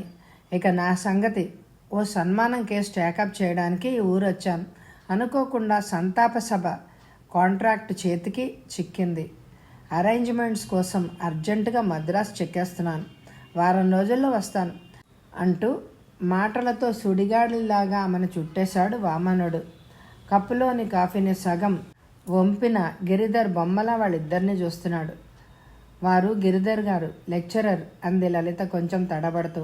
వామనుడితో సంభాషణ పెంచడం బురదగుంటలో రాయి వేయడం లాంటిదని ఆమెకి తెలుసు. అయినా అన్నిటికీ సిద్ధంగా సభ్యత కోసం గిరిధర్ని పరిచయం చేసింది. వాళ్ళిద్దరూ ఒకరి పరిచయాలు ఒకరు చేసుకున్నారు. నెల్లూరులో మాకు జాయింట్ ఫ్రెండ్ రాణి. ప్రతి క్లాసు 4-5 సార్లు చదివితే గానీ నా కుతి తీరదు. 10th క్లాస్ వరకు తప్పే అదృష్టం లేదు కాబట్టి 10th క్లాస్ పరీక్షని 10 సార్లు రాసి విసిగెత్తి ఇంక ఊరుకున్నాను అంటూ అధిక ప్రసంగం చేస్తూనే గిరిధర్ చేతిలోని సాసర్ని లలితకిచ్చి తానేమో ఎంచక్క కప్పుని అందేసుకున్నాడు. సంస్కారహీనమైన అతడి చర్యకు మనసులోనే విసుక్కున్నాడు గిరిధర్. మీరేం చేస్తుంటాడు? వామనుడు బిగ్గరగా చప్పుడు చేస్తూ కాఫీని చప్పరిస్తూ, మద్రాసులో మ్యాగజైన్ రన్ చేస్తున్నాను. ఓకే, నాకు ట్రైన్ టైం అయింది, వెళ్తానే అని వెళ్ళిపోయాడు. బాబోయ్, మా నైబర్ అండి, ఉత్త అడవి మృగం అంది లలిత. మీరు అంతగా చెప్పవలసిన పనిలేదు, అవతారం పెద్ద ఈడియట్ రోగు అని తెలుస్తూనే ఉంది. వామనుడు చాలా ప్రమాదకరమైన వ్యక్తి, ఉచ్చ నీచాలు తెలియని పశువు. సారీ, మనం కాఫీ తాగలేదు, ఇప్పుడు వద్దులేండి, వెళదాం పదండి. రేపు సాయంత్రం పార్కుకి రాగలరా? మీతో చాలా మాట్లాడాలి. 5:30 కల్లా పొగడ చెట్టు దగ్గర వెయిట్ చేస్తుంటానే అంటూ గంభీరంగా ఆమెని అభ్యర్థించాడు గిరిధర్. సరే అంది ఆమె. ఏదో చప్పుడైతే గిరిధర్ జ్ఞాపకాలకి దూరమై బాహ్య ప్రపంచంలోకి వచ్చింది. విసుగ్గా లేచి తలుపు తెరిచింది. చెల్లెల్ని తల్లిని చూడగానే ఇంత రాత్రివేళ వచ్చేసారేంటే అంటూ మండిపడింది. రైలు లేట్ అయింది. ఏంటే ఆ బద్ధకం? 4 రోజులకే నల్లపూసమైపోయావు, సరిగ్గా అన్నం తినలేదా అంటూ లోపల గదిలోకి వెళ్ళింది పార్వతమ్మ. అత్తయ్య పర్సనాలిటీని చూసిన నీ కళ్ళకి నేను అలా కనిపిస్తున్నాను అంది. మీరింకా 4 రోజులు కానీ రారనుకున్నాను అంది లలిత బద్ధకంగా ఆవలిస్తూ. పెళ్లి చూసాం. తదుపరి కార్యక్రమం చూపించకుండా వధూవరులని గదిలోకి తోసేసి తలుపులు మూసేశారు. మేం చక్కా వచ్చేసామంటూ కిసుక్కుమని నవ్వింది శ్రీదేవి. మంచి పని చేశావు. నువ్వు రాలేదని బావ ఎంత గొడవ చేశాడో చెప్పడానికి నాకిప్పుడు అసలు ఓపికే లేదు. కిషోర్ బావకి నువ్వంటే యమ ప్రేమ ఉందే. మామయ్య గారి ఇంటికి వెళ్ళారా? అత్తయ్య ఆహ్వానించలేదు, బావ మాట వరసి రమ్మన్నాడు. మామయ్య బావకి చాలా సంబంధాలు వస్తున్నాయని అమ్మతో గుసగుసలాడాడు. ఇకపోతే చెల్లెల్లి ధోరణికి అడ్డొస్తూ గదమాయించింది లలిత. ప్రస్తుతానికి నిద్రపోదాం. ఏదో స్టేట్మెంట్ టైప్ చేస్తున్న సుమతి ఆ గదిలోకి వస్తున్న గిరిధర్ని చూస్తూ, మాస్టారు మార్నింగ్, మీరు తీరిగ్గా కనపడడం మానేశారు. ఈవినింగ్స్ మీ రూమ్ బోసిగా ఉంటుంది అంటూ నవ్వేసి, ఎక్కడికి చెక్కేస్తున్నారో తెలుసుకోవాలి అన్నట్టు కళ్ళతోనే ప్రశ్నించింది. అవతారం కాలేజీలో ఆమె టైపిస్ట్గా పనిచేస్తోంది. తల్లిదండ్రులకు 300 కిలోమీటర్ల దూరంలో ఉంటారు. గిరిధర్ ఇంటికి కూత వేసే దూరంలో ఒంటరిగా రూమ్లో ఉంటూ వేళ్లకి ఇంత ఉడకేసుకొని తింటూ కాలక్షేపం చేస్తూ ఉంటుంది. పువ్వుల ముళ్ళలో ముళ్ళుగా ఉన్న ఆమె మనసుని అంచనా వేయడం చాలా కష్టం.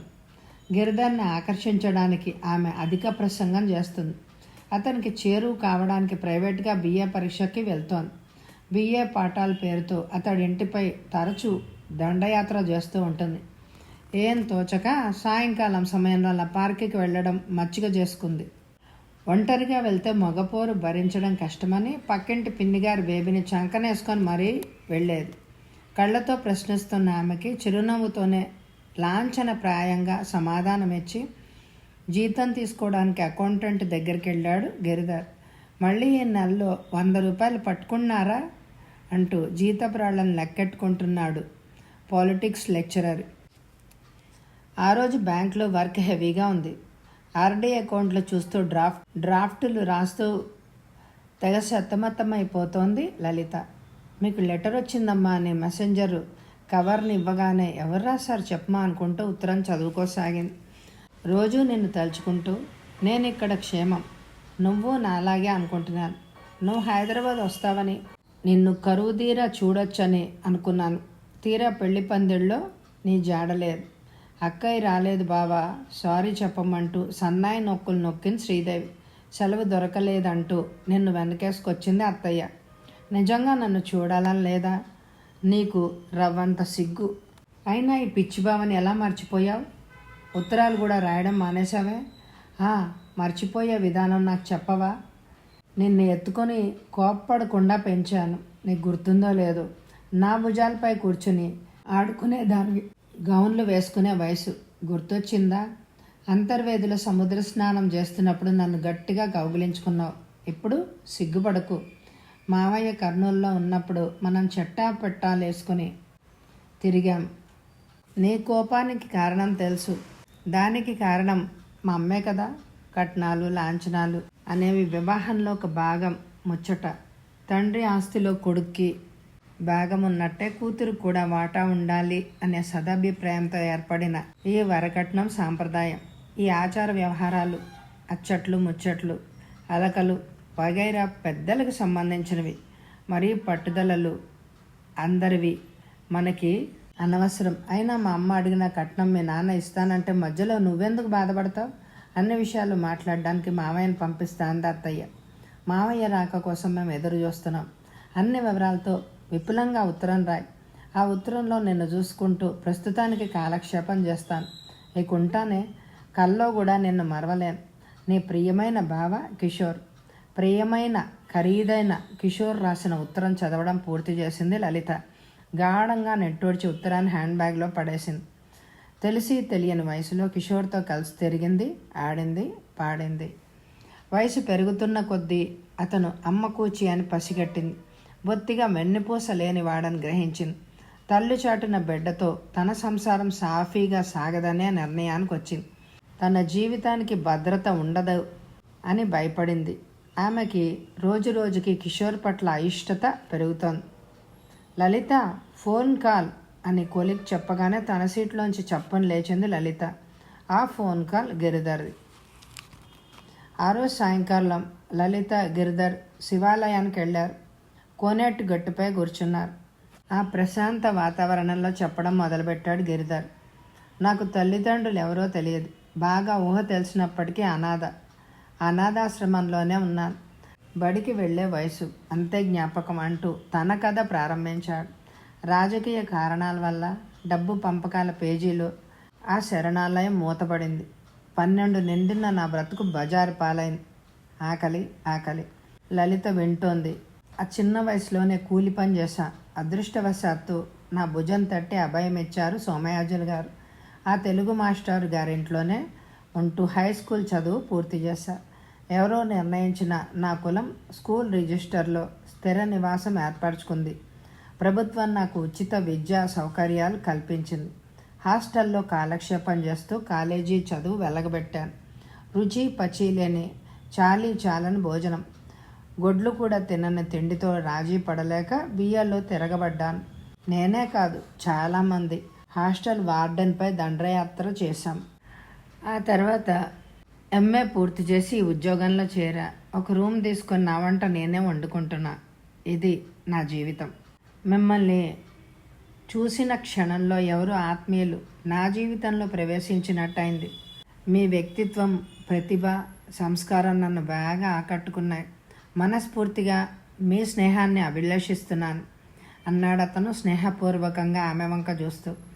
ఆమె ఆర్ద్ర నేత్రాలతో అతడికేసి చూసింది. తన స్నేహహస్తం అందించింది. ఇన్స్పెక్షన్ వల్ల ఆఫీస్లో లేట్ అయింది శంకరం గారికి. రాత్రి 9 గంటలకు ఇంటికి బయలుదేరారు. దారిలో ఆయన్ని శివాలయం పూజారి కలిశాడు. ఇద్దరు పిచ్చాపాటి మాట్లాడుకున్నారు. సాయంకాలం లలిత గుడికొచ్చింది. ఆమె వెంట ఎవరో కుర్రాడు ఉన్నాడు. కోనేటి గట్టు మీద ఇద్దరు చాలాసేపు కూర్చున్నారు అన్నాడు పూజారి హఠాత్తుగా. తన నీడను చూసి దడుచుకున్నారు శంకరం గారు. నేల చూపులతో నడుస్తున్నారు. అతను ఎవరండి? పూజారి దొంగ సంశయం. మా బావమరిది కొడుకు కిషోర్. నాకెందుకు తెలీదు? పూజారి దీర్ఘం. మీరు పొరపడి ఉంటాడు. అతను కిషోరే కాదు, లెక్చరర్ గిరిధర్. కంచులా మోగింది పూజారి కంఠం. నిజానిజాలు తెలిసినాయి. ఇతరుల మనసు నొప్పించి హింసించడం అతడి హాబీ. శంకరయ్య గారికి నోట మాట రాలేదు. ఇతరులు కన్న కూతుర్ని కించపరచలేక సన్నగా అన్నారు. అతనా? గిరిధర్. అతని చెల్లెలు మా అమ్మాయి ఫ్రెండ్స్. మీ అమ్మాయి తప్పు కప్పిపుచ్చడానికి వ్యర్థ ప్రయత్నం చేస్తున్నారు. అసలు తల్లిదండ్రులు ఎవరో తెలియని గిరిధర్కి చెల్లెలు ఎక్కడుంది? పూజారి మాటలకు అడ్డొస్తూ అన్నట్టు మరిచాను. చిన్న బజార్లో పెద్ద పనుంది, వెళ్ళాలి అంటూ గబగబా అందుబాటులో ఉన్న సందులోకి మరలాడు శంకరం గారు. శంకరం గారు మాట జారితే తీసుకోవచ్చు, డబ్బు పోతే తిరిగి సంపాదించవచ్చు, కులం పోతే మళ్ళీ రాదు. మీ జాగ్రత్తలో మీరుంటే మంచిది అంటూ హితబోధ చేస్తూనే ఉన్నాడు పూజారి.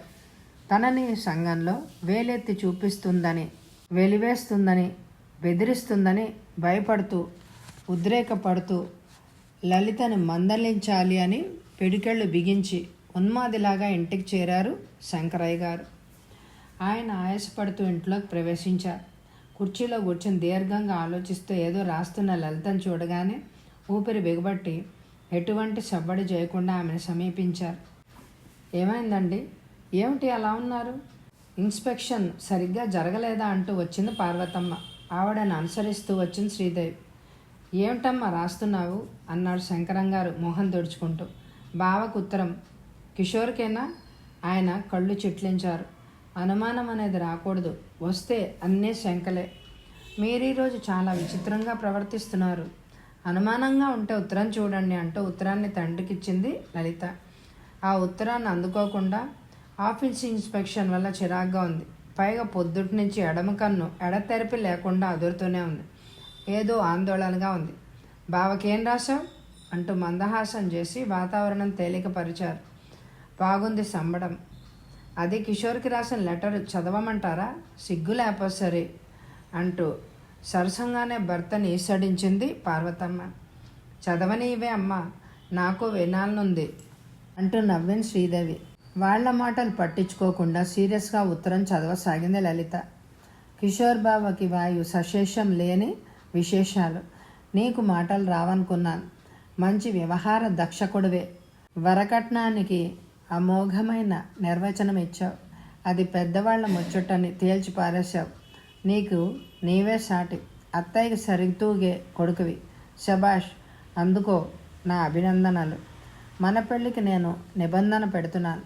వీటికి మీరు అంగీకరిస్తే మన పెళ్ళి మీరు కోరుకున్న కట్న కానుకలతో దేదీప్యమానంగా జరుగుతుంది. ఇక నిబంధనలు. నన్ను మా నాన్న కొడుకులా పెంచారు. ఆయన రిటైర్ అయ్యాక నా దగ్గరే ఉంటారు. కొడుకైనా కూతురైనా నేనేగా అందులో పెద్దదాన్ని. నా సంపాదన అంతా అత్తారింటికి అంకితం చేయను. ఉన్న ఆస్తంతా అమ్మి మా నాన్న అప్పుల పాలైన తర్వాతే మన పెళ్ళి ఘనంగా జరుగుతుంది. ఇది నీ దృష్టిలో సర్వసామాన్యమైన విషయం. ఆర్థిక అనారోగ్యంతో బాధపడుతున్న మా నాన్నని ఆదుకోవాల్సిన నైతిక బాధ్యత నాపై ఉంది. పైగా నాకు పెళ్లి కావాల్సిన చెల్లెలు కూడా ఉంది. కాబట్టి నా సంపాదనపై నాకు పూర్తి స్వేచ్ఛ కావాలి. ఇది సంగతి. ఇక నీ ఇష్టం. ఇక మీ అంటే నీకు గౌరవార్థం కాదు, నువ్వు అత్తయ్య అని అర్థం. ఇక ఇప్పటికి చాలు.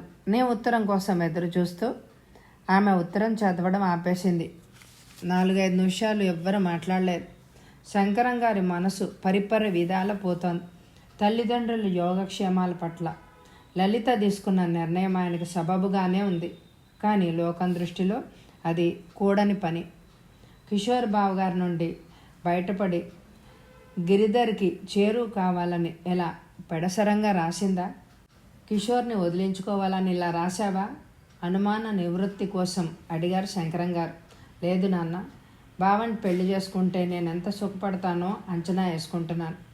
అత్తయ్యకున్న మగ నలుసు బావొక్కడే. మిగతా జనాభా ఆడపిల్లలు. బావ అంటే అత్తయ్యకి ప్రాణం. డబ్బున్నా అంతే అనుకో. ఇంకో 25,000 అదనంగా ఇస్తామని బావని ఇల్లరికానికే పంపదు. మీరు ఈ సంబంధాన్ని వదులుకోరేలు. అందుకని ఉభయతారకంగా రాశాను. చాలే కబుర్లు. ఆడపిల్లని ఎంత గారాబంగా పెంచినా పరాయి పిల్లే అవుతుంది. మగపిల్లల విషయంలో అలా కాదు. వాళ్లపైన ఎన్నెన్నో ఆశలు పెట్టుకుంటారు తల్లిదండ్రులు అంటూ మధ్యలో అందుకుంది పార్వతమ్మ. కోడల్ని పరాయి పిల్లగా, ఇంటి పని మనిషిగా, కేవలం వంశాభివృద్ధికే వాడుకుంటారు. అంతేనా అమ్మా? కొందరి విషయంలో నువ్వు చెప్పింది నిజం కావచ్చు. కిషోరు నీపై మనసు పడుతున్నాడు. నాకు మనసుంది. నా చిన్నప్పుడు అందరూ నన్ను కిషోర్ పెళ్ళామని హేళన చేసేవారు. ఆ హేళనలో ఆప్యాయత ఉంది, ప్రేమ ఉంది. ఇప్పుడు కేవలం ఆర్థికం. పూర్వపు బంధురికాలు, అనురాగాలు లేవు. అత్తయ్య ఇప్పుడు పెద్ద కాంట్రాక్టర్ భార్య, ఇంజనీర్కి తల్లి. తల్లి గీచిన గీత దాటలేడు బావ. నా పట్ల కిషోరు ఎంతవరకు మొగ్గుతాడో తేల్చుకోవడానికే నేను ఈ ఉత్తరం రాశాను. నీ ఇష్టం కాదని ఏమీ చేయలేం. మా గురించి పెద్దగా ఆలోచించొద్దు. ఎలా జరగాలని రాసిపెట్టుంటే అలాగే జరుగుతుంది.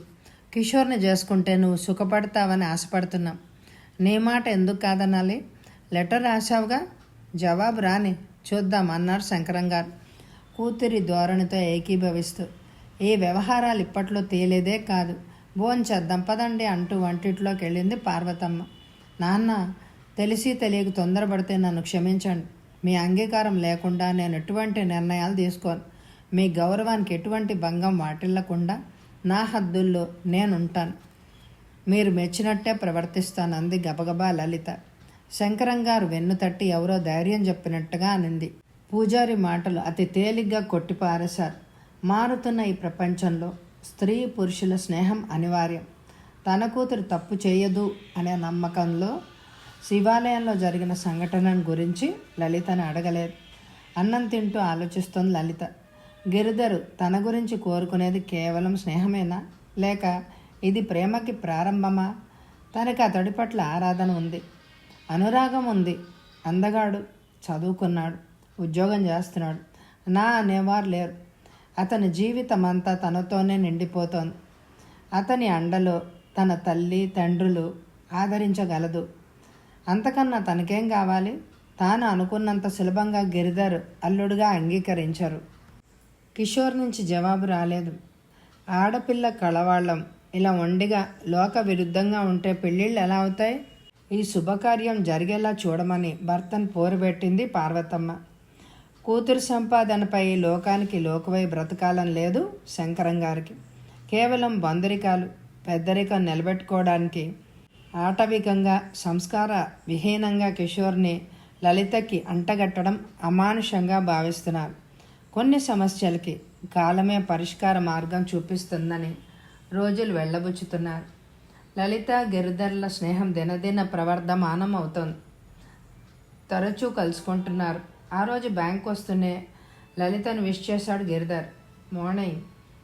మార్నింగ్ టైంలో వచ్చారేంటి? క్లాసులు లేవా?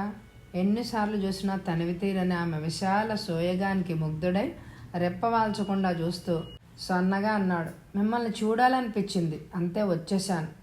ఆమె మోము ఎర్రబడింది. ఆమెకి తనకి మధ్య గ్రిల్ ఫ్రేమ్ తాకుతూ అన్నాడు, కాసేపు బయటకు వస్తారా? అతని హుందాతనం, దర్జా, అసలు అతని ప్రతి కదలిక ఆమెకు అద్భుత దృశ్యం. నేనిప్పుడు ధనలక్ష్మిని, క్యాషియర్ బయటికి రావడానికి వీలు పడదు అందామె రూపాయల కట్టలు సర్దుతూ. క్యాష్ క్యాబిన్లో ఆమె నిజంగా ధనలక్ష్మిలాగే ఉంది. రేపు సాయంత్రం శ్రీ వెంకటేశ్వర కళ్యాణ మండపానికి రండి, మీతో అర్జెంటు విషయం మాట్లాడాలి. అలాగే అంది లలిత. ఇంతలో ఆమెకి లెటర్ వచ్చిందని చెప్పాడు. ఆ లెటర్ తీసుకొని చదివింది. డియర్ లలిత, చాలా చాలా ఆనందంగా ఉంది. నేను భయపడినంతగా మా కాపురం లేదు. ఒకరినొకరు అర్థం చేసుకుని హ్యాపీగా ఉంటున్నాం. ఇక్కడికి రాగానే మా నాన్నకు ఉత్తరం రాశాం. శుభాశీస్సులతో మా నాన్నగారు జవాబు రాశారు. అంతా ఘటన, విధి నిర్ణయం. దాన్ని కాదనే శక్తి తమకు లేదు అన్నారు. ఏ సంఘటన, ఏ లక్ష్యం కోసం ఆ భగవంతుడు సృష్టిస్తున్నాడో పరిమిత శక్తి గల తమ ఊహకి అందడం లేదని వేదాంతంతో రాజీ పడ్డారు.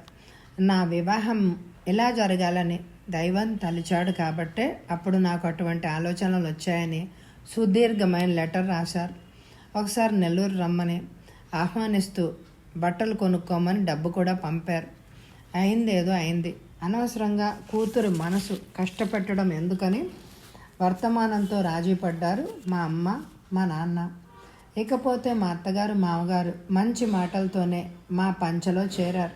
మొదట్లో రాజును బుజ్జగించి, లత నీకు నచ్చకపోతే ఇంకొక అమ్మాయితో పెళ్లి చేసేవాళ్ళం కదా, కట్నం పోయింది, కులం పోయింది అని గింజుకున్నారు. నాకు విడాకులు ఇమ్మని రాజుని కోరారు, బెదిరించారు, ఏడ్చారు. మా అత్తగారు మంచం మధ్యలో కూర్చొని పాల గ్లాసులో ఎలకల్ల మందు కలుపుకుంటూ వేడివేడి పాలు తాగితే నోరు కాలుతుందని, చల్లారేదాకా ఆగి తాగి చేస్తానని రాగాలు అందుకుంది. 8వ అంతస్తులో ఉన్న మా ఫ్లాట్ కిటికీలో అతి జాగ్రత్తగా కూర్చుని తాపీగా కింగ్ సైజు చుట్టను వెలిగించి ఇదే ఆఖరి చుట్ట అయిపోగానే దూకేస్తానని వెలిపించేవారు మా మామగారు. ఇలా మా ఆయన్ని బెదిరించేవారు. ఆయన ఆఫీస్కి వెళ్ళగానే నన్ను నీచాతి నీచంగా తిట్టేవారు. 1-2 సార్లు చేయి కూడా చేసుకున్నారు. నేను నోటితో చేతితో సమాధానం చెప్పడం నేర్చుకున్నాను. ఒకరోజున తన ఫ్రెండ్ పోలీస్ ఇన్స్పెక్టర్ని ఇంటికి తీసుకొచ్చారు రాజు. మై డియర్ ఇన్స్పెక్టర్, రేపో ఎల్లుండో లేక 10 రోజులకో నువ్వొక వార్తను పేపర్లో చదువుతావు. కిరసనాయలతో కోడలి ఆత్మహత్య. వెంటనే ఎంక్వైరీ చేయడానికి మా ఇంటికే వస్తావు. మా అమ్మ నాన్న కన్నీరు మున్నీరుగా ఏడుస్తూ మా కోడలు స్టవ్ అంటించిపోయి చీరకు అంటుకుందని చెప్తారు అంటూ వివరించాడు రాజు ఇన్స్పెక్టర్కి. ఇన్స్పెక్టర్ వాళ్ళని బెదిరించాడు, ముందే జైల్లో పెట్టేస్తానని. దాంతో వాళ్ళు మాకు టాటా గుడ్ బై చెప్పి రైలు ఎక్కేశారు. నాకు రాజుకి నేను, మాకు చిన్న తోడు ఇంకో 6 నెలల్లో రాబోతోంది. ఇక ఉంటానే, ఉత్తరాలు రాస్తూ ఉండు. నీ దోస్తు రాణి. ఉత్తరం చదవడం పూర్తి చేసి లలిత రాజు లాంటి భర్త లభించినందుకు రాణి అదృష్టానికి ఆనందపడింది, ఈర్ష్యపడింది. ఇది లోక సహజం. ఆ రోజు తన పుట్టినరోజని, పార్టీ ఇస్తున్నానని సుమతి పదే పదే ఆహ్వానించడంతో సాయంకాలం వేళ ఆమె ఇంటికి వెళ్ళాడు గిరిధర్. ఇంట్లో ఎవరు లేరు, ఆమె తప్ప. పార్టీ అన్నారు, ఎవరిని పిలవలేదా అంటూ అతను కూర్చున్నాడు. పుట్టినరోజు కాదు, గిట్టినరోజు కాదు. ఏం తోచక తెల్లారకుండానే బొబ్బట్లు బూందీ చేశాను. ఒంటరిగా పిండి వంటలు తినడం ఇష్టముండక మిమ్మల్ని పిలిచాను అంటూ టిఫిన్ ప్లేట్లు టీపై మీద సర్దింది. మీతో ఏకాంతంలో కొన్ని విషయాలు ముచ్చటించాలి. మీరు ఈ మధ్య నాతో మాట్లాడడం బాగా తగ్గించేశారు. మీ గురించి ఈ మధ్య అతి చెడ్డగా ప్రచారం జరుగుతోంది. లలిత ప్రసవాన రాబోతోందని పసిగట్టిన గిరిధర్ పిసరంత కంగారు పడ్డాడు. మీరు అవతారంగాడిని గౌరవించడం లేదుట. ఆ వెధవ కనపడగానే కుష్టివాడిని చూసినట్టుగా దూరంగా వెళ్తున్నారట. ఓస్, ఇంతే కదా ఆ అకౌంటెంట్ గాలి వార్తలా? ఇందులో ఏం అబద్ధం లేదు. పునర్వివాహం చేసుకోవాలనే దురుద్దేశంతో అవతారం షష్ఠిపూర్తి సన్మానం చేసుకుంటున్నాడని ప్రచారం చేస్తున్నాడట. పెళ్ళి షష్ఠిపూర్తి ఉత్సవంలో ఒక భాగం. అవతారం మీపై పగబట్టాడు. మీరంట చాలా మండిపడుతున్నాడు. వామనుడు ఆజ్యం వేస్తున్నాడు. మీరు కొంచెం జాగ్రత్తలోనే ఉండాలి. ఇప్పటికే జీవితంలో చాలాసార్లు రాజీ పడ్డాను, తప్పటడుగులు వేశాను. అవతారం ఆగడాలు రోజు రోజుకి మితిమీరుతున్నాయి. పిచ్చి పిచ్చి వేషాలు వేస్తే వాడి కాలేజీ గుడ్ బై చెప్పేస్తాను. కాళ్ళబేరానికి మాత్రం రాను. కంగారు పడకండి.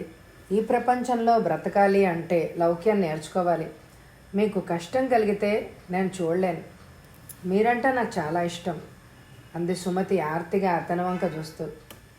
ఆమె తన మనసులోని ఇష్టాన్ని వివరించేలోగా దగ్గరికి వేసి ఉన్న వీధి తలుపులు ఎవరండి ఇంట్లో అంటూ తెరవబడ్డాయి. 4 గోడల మధ్య ఊసులాడుతున్న గిరిధర్ సుమతిని చూశాడు వామనుడు. వాళ్ళని చూసిన వాళ్ళిద్దరూ ఆశ్చర్యపోయారు. ఓట్ల కోసం వచ్చారు వాళ్ళు. గిరిధర్ వెనకాల కొందరు మనుషులున్నారు. ఓ, ఇద్దరు ఇక్కడే ఉన్నారా? శుభం. నేనే వార్డుకి కౌన్సిలర్గా పోటీ చేస్తున్నాను. మీ ఇద్దరు ఓటు నాకే. గొర్రెల కాపరి గుర్తుకే మీ ఓటు అంటూ దొంగ నమస్కారాలు చేస్తున్న అవతారం సుమతి అందాన్ని దోపిడీ చేస్తున్నాడు. 4 గోడల మధ్య పరాయి పురుషుడితో ముచ్చట్లు ఆడుతున్న ఈ పిల్ల సంసార పక్షం కాదు. మన పక్షానికి రమ్మంటే ఇట్టే వచ్చేస్తుందని లొట్టలేస్తున్నాడు.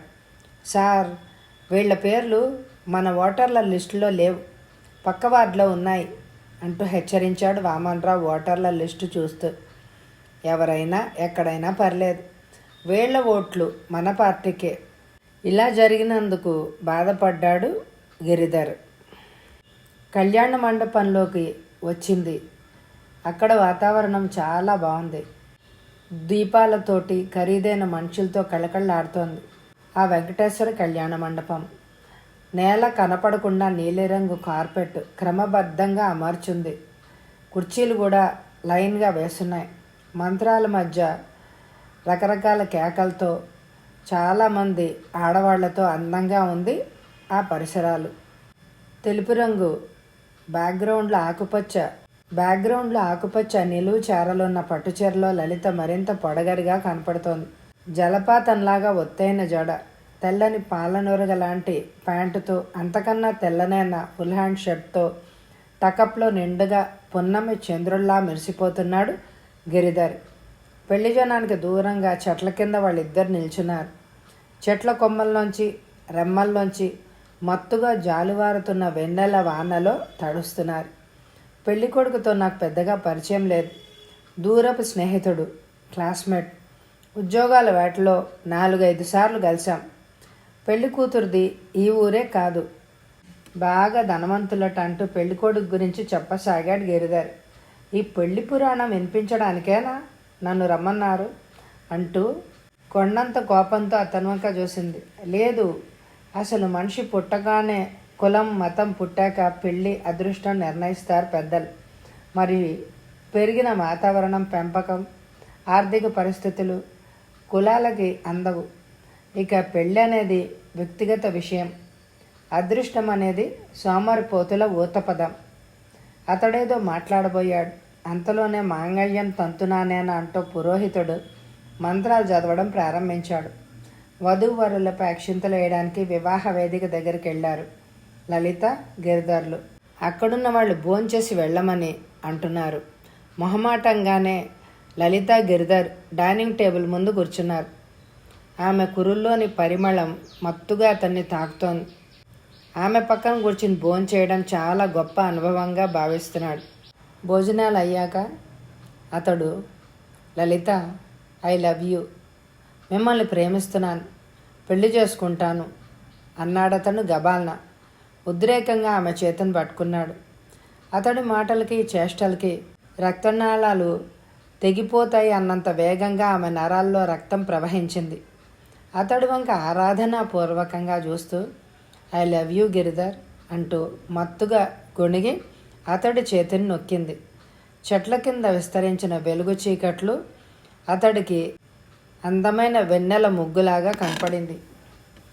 ఎక్కడి నుంచి వస్తున్నావమ్మా అని కర్కశంగా ప్రశ్న వినపడగానే ప్రశాంతంగా తండ్రి వంక చూస్తూ మా ఫ్రెండ్ మ్యారేజ్కి వెళ్ళానంటూ ఇంట్లోకి ప్రవేశించింది లలిత. గిరిధర్ కూడా వచ్చాడనుకుంటాను. మీరు పెళ్ళికి వచ్చారా నాన్న? వచ్చాను. బజారు పాలవుతున్న మన పరువుని చూడలేక, నలుగురి చేత చీచీ అనిపించుకోలేక తల వంచుకొని వచ్చేసాను. అంత తప్పు పని నేనేం చేయలేదు. అన్నీ తెలిసి కూడా ఆదిలోనే నిన్ను దండించకపోవడం నా పొరపాటే. కులం గిలం లేని గిరిధర్తో కలిసి భోంచేశావు. అతడితో కలిసి తిరుగుతున్నావు.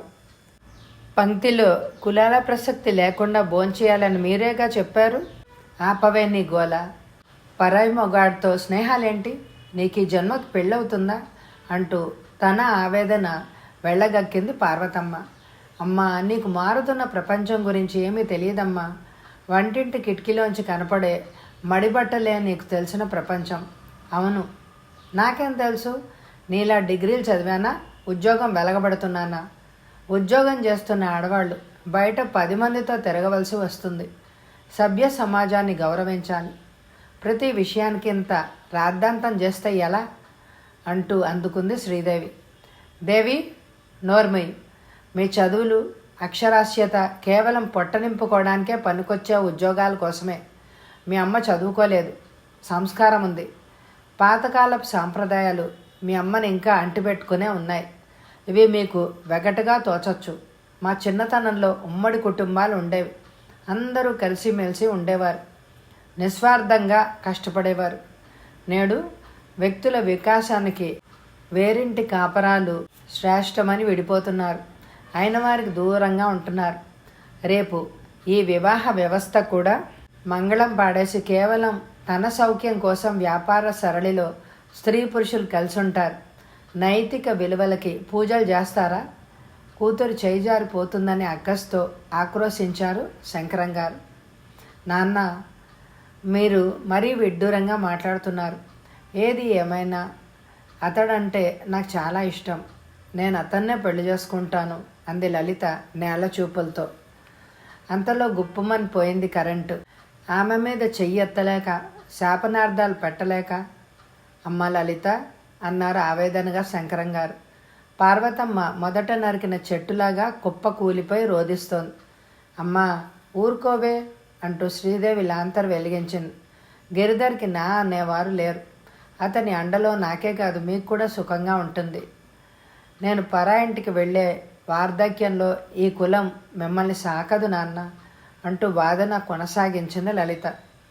శోకంతో శిలాప్రతిమలై ఉన్నారు వాళ్ళిద్దరూ. ఆ రాత్రి ఆ ఇంట్లో ఎవ్వరూ కునుకు తీయలేదు. నీ కిషోర్ ఇష్టం లేకపోతే మన కులంలోనే వేరే ఎవరినైనా చూస్తాను, పెళ్లి చేసుకో. అంతేగాని ఇతనితో పెళ్ళి నాకు ఇష్టం లేదు అన్నారు శంకరం గారు. క్షమించండి నాన్న, నా మనసు నేను మార్చుకోలేను అంది లలిత. లలిత, నీతో వాదన చేయలేం. నీకు చెల్లెలు ఉందని జ్ఞాపకం ఉంచుకో. నువ్వు ఇలాంటి పనులు చేస్తే దానికి పెళ్ళవుతుందా అని కన్నీరు కార్చారు శంకరం గారు. తల్లిదండ్రుల ధోరణికి విచలిత అయింది లలిత. కాలేజీలో క్లాసులు జరుగుతున్నాయి. వామనుడు కాలేజీలోకి వచ్చి గిరిధర్ని వెటకారం చేయడం మొదలెట్టాడు. వీడేమో సుమతితో తిరుగుతున్నాడు, మళ్ళీ మా కులంగాని లలితను పెళ్ళాడాలి అని తంటాలు పడుతున్నాడు, మన కాలేజీకి అపకీర్తి వచ్చేలాగా ప్రవర్తిస్తున్నాడు. ఇటువంటి వాడు లెక్చరర్ అయితే పిల్లలకి ఇంకేం పాఠాలు చెప్తారు? వామన అంటూ ఉద్రేకంగా పిడికిళ్ళు బిగించాడు గిరిధర్. నువ్వు ఆవేశపడకు గిరిధర్, సుమతి జోలికి పోకు, లలితను మర్చిపో, హాయిగా నీ మానాన నువ్వు బ్రతుకు, లేకపోతే నీ ఉద్యోగం ఊడిపోతుంది. ఒళ్ళు దగ్గరుంచుకొని నేను చెప్పినట్టు వింటే ఉద్యోగం నిలుస్తుంది, లేకపోతే ఊడిపోతుంది, జాగ్రత్త. కంచులాగా మోగింది అవతారం కంఠం. ఉలిక్కిపడి నిద్రలేచింది లలిత. కిటికీలోంచి కనపడుతున్న మల్లెపందరి నీడలో జడ విరబోసుకున్న దెయ్యంలా ఆమె కంటపడింది. బయట నిశ్శబ్దంగా వెన్నెల వాన కురుస్తూ ఉంది. భయ ఆందోళనలతో ఆమె గుండె వడివడిగా కొట్టుకుంటోంది. ఎంత భయంకరమైన పీడకళ! గిరిధర్ తనకి దూరంగా పరిగెడుతున్నాడు, తాను అతన్ని వెంట పడుతోంది. అడవులు, కొండలు, వాగులు దాటుతోంది, అయినా అందుకోలేకపోతోంది. అతను కనుమరుగైనాడు అంతే. ఆమె గబాలన నిద్రలేచింది. పీడకల దోష నివారణార్థం శతకోటి దేవుళ్ళకి పేరు పేరున నమస్కారాలు చేసింది. గిరిధర్ని తనకి దూరం చెయ్యొద్దని మోగగా ప్రార్థించింది. సజల నయనాలతో మొక్కుకుంది లలిత. లలిత ఉత్తరం అందని దగ్గర నుంచి తల్లితో వాగ్వివాదం పెంచుతూనే ఉన్నాడు కిషోర్. ఆ రోజు వారి మాటలు పరాకాష్ఠకి చేరుకున్నాయి. మీ ఏడుపులు, పెడబొబ్బలు, శాపనార్థాలు, ప్రేమలు, ఆస్తులు వగైరాలన్నీ నన్ను ఆపలేవు. మీ మాటలు విని అవాకులు చెవాకులు ఉత్తరం రాసి ఇంతవరకు లలితకు దూరంగా ఉన్నాను. ఇక నా వల్ల కాదు. నేను లలితనే పెళ్ళి ఆడతాను, ఇప్పుడే వెళ్తున్నా అంటూ కాలికి అడ్డురాని కూజాపై తన కోపం అంతా తీర్చుకున్నాడు కిషోర్. లలిత నీకేదో మందు పెట్టింది, అదంటే చిన్నప్పటి నుంచి పడి చస్తున్నావు. ఆ ప్రేమ పిచ్చితో కన్నవారిని కాదని గది మూలలో ఉన్న కూజాని కూడా తన్నేశావు. నిజంగా నీకు పిచ్చెక్కింది. పెళ్లి కాకమునిపై ఎన్నెన్నో కండిషన్లు పెట్టింది లలిత. నువ్విప్పుడు వాళ్ళింటికి వెళ్తే తాటాకులు గట్టదు, ఎంత నామర్దా అంటూ సుదీర్ఘాలు తీసింది సూర్యకాంతం. మీరిప్పుడు నా నెత్తిన పెట్టే మాజీ మినిస్టరు దాయాది కూతురి కిరీటం కన్నా మేనత్త కూతురు లలిత కట్టే తాటాకులే నయం అంటూ సూట్ కేసులో బట్టలు సర్దుకోసాగాడు. పునర్జన్మ కర్మ కొంత, చేజేతులారా చేసుకున్నది మరికొంత అని కర్మ వేలకు వేలు ఖర్చు పెట్టి నీ చదువు చెప్పించింది ఎందుకేనా? ఇల్లెర్రికానికి వెళ్ళి వాళ్ళింట్లో అంట్లు తోముతావా? నన్ను మీరు ఇలా బేరానికి పెడతారని తెలిస్తే నేను అసలు చదవకుండా కూలి పని చేసేవాడిని. అయినా నేను ఎల్లరికానికి వెళ్ళి అంట్లే తోముతానో అందలమే ఎక్కుతానో ఎవరికి తెలుసు అంటూ విసురుగా సూట్ కేసుని చేత పట్టుకుని బయలుదేరాడు. ఎవ్వరికి తెలియకుండా ఆ కొంపలోనే పడుండు. ఇక ఈ గడప తొక్కకు. నీ తల్లి తండ్రి నీ తోబుట్టువులు చచ్చారే అనుకో, ఈ ఆస్తిలో నీకు చిల్లి గవ్వ కూడా దక్కదని తెలుసుకో అంటూ దెప్పి పొడుస్తూనే రోధించసాగింది తల్లి. సంభాషణ పొడిగించి ఆమెలో మార్పు తీసుకురావడం కష్టమని అక్కడి నుంచి కదిలాడు కిషోర్. ఏవండి, ఎక్కడ చచ్చారండి? మమ్మల్ని కాదని కిషోరు వెళ్ళిపోతున్నాడు. ఎంతో కష్టపడి బ్యాంక్ అకౌంట్ లాగా పెంచాం నా కొడుకుని, నాకు కాకుండా చేసిన లలితేం సుఖపడుతుంది, సర్వనాశనం అవుతుంది అంటూ శాపనార్థాలు పెడుతూ శోకించసాగింది సూర్యకాంతం. పెళ్లి కాగానే భర్తని అదుపు ఆజ్ఞల్లో పెట్టింది. తాను గీచిన గీటు దాటకుండా కొడుకుని పెంచి పెద్ద చేసింది. లలిత తనని లక్ష్య పెట్టదని సూర్యకాంతం బాధ, దుగ్ధ. వీధి గుమ్మం దాటుతూ ఉన్న కొడుకుని ఆశీర్వదిస్తున్నాడు చంద్రయ్య. భుజం తట్టే ఇలా అన్నాడు, మీ అమ్మ మనసు మారదు. అధిక ప్రసంగం, ఉత్తరాలు రాసి లలిత మనసు గాయపరిచావు. ఆమె మాత్రం తక్కువ తిందా? ఘాటు సమాధానమే ఇచ్చింది. మంచి చెడ్డ బాధ్యత తెలిసిన పిల్ల లలిత. ఆమెను చేసుకుంటే నువ్వు సుఖపడతావు. మీ అమ్మకు దడిసి ఇప్పటికే చాలా ఆలస్యం చేశావు. వెనక్కి తిరిగి చూడకు. చూస్తే నాలా కాపలా కుక్కలాగా వీధి గుమ్మంలో పడుండాలి. Wish you all the best. తండ్రి కొడుకులు కలిసి కుట్ర చేస్తున్నారని సూర్యకాంతం రాగాలు తీస్తున్నా వెనక్కి తిరిగి చూడకుండా ముందుకు సాగాడు కిషోర్. తాను నిరుద్యోగి అయితే లలిత తనని ఆదరించదు. ఆమె ప్రేమ లేకుండా తను బ్రతకలేడు. అలానే అవతారం అవినీతికి తల ఒగ్గే హేయంగా బ్రతకలేడు. అల్లకల్లోలమైన మనసుతో నిద్ర రాక ఇంట్లోంచి బయటపడ్డాడు గిరిధర్. అర్ధరాత్రి యవ్వనపు వెన్నెల అతడికి ఎటువంటి అనుభూతి కలిగించడం లేదు. నిర్జీవంగా అతడు రోడ్డుపై నడుస్తున్నాడు. అతడికి గమ్యం లేదు. ఆ ఊరికి మాత్రం పురపాలక సంఘ హద్దులున్నాయి. ఆ ఊరి పొలిమేరల్లో పారుతున్న కాలువ దగ్గరికి చేరాడు గిరిధర్. ఆ గట్టును కూర్చుని ఆలోచనలో ఉన్నాడు. ఇంతలో ఒక అమ్మడు అదే సమయంలో అక్కడికి వచ్చి కాలువలోకి దూకింది. ఆమెను రక్షించడానికి కాలువలోకి దూకాడు. ఆమెను క్షేమంగా ఒడ్డుకి చేర్చాడు. ప్రథమ చికిత్స చేస్తూ వెలుగు చీకట్ల మధ్య ఆమెని పోల్చుకొని విస్తుపోయాడు. సుమతి, సుమతి అంటూ ఆర్తితో రుద్ద కంఠంతో పిలవసాగాడు. నన్నెందుకు బ్రతికించారు మాస్టారు అని బాధపడింది. ఎందుకు ఇలాంటి పని చేశావు అంటూ మందలిస్తూనే ఊరడించసాగాడు. ఆమె కన్నీరు తుడుచుకుంటూ తన కథని చెప్పసాగింది. ప్రతి నెల సక్రమంగా జీతాలు రాని టీచర్ ఇంట్లో పుట్టింది సుమతి. పిల్లలు కూడైన తల్లి పెంపకంలో పెరిగింది. గంపడి పిల్లల మధ్య చదివింది. ఎంత చదివినా పరాయింటికి పోయేదానివే కానీ అని 10th దాటగానే ఇంటి పట్టునే ఉంటూ టైప్ నేర్చుకుంది. అది తండ్రి ప్రోద్బలంతో. వామనుడు గుమాస్తా గారి జ్యేష్ఠపుత్రుడు.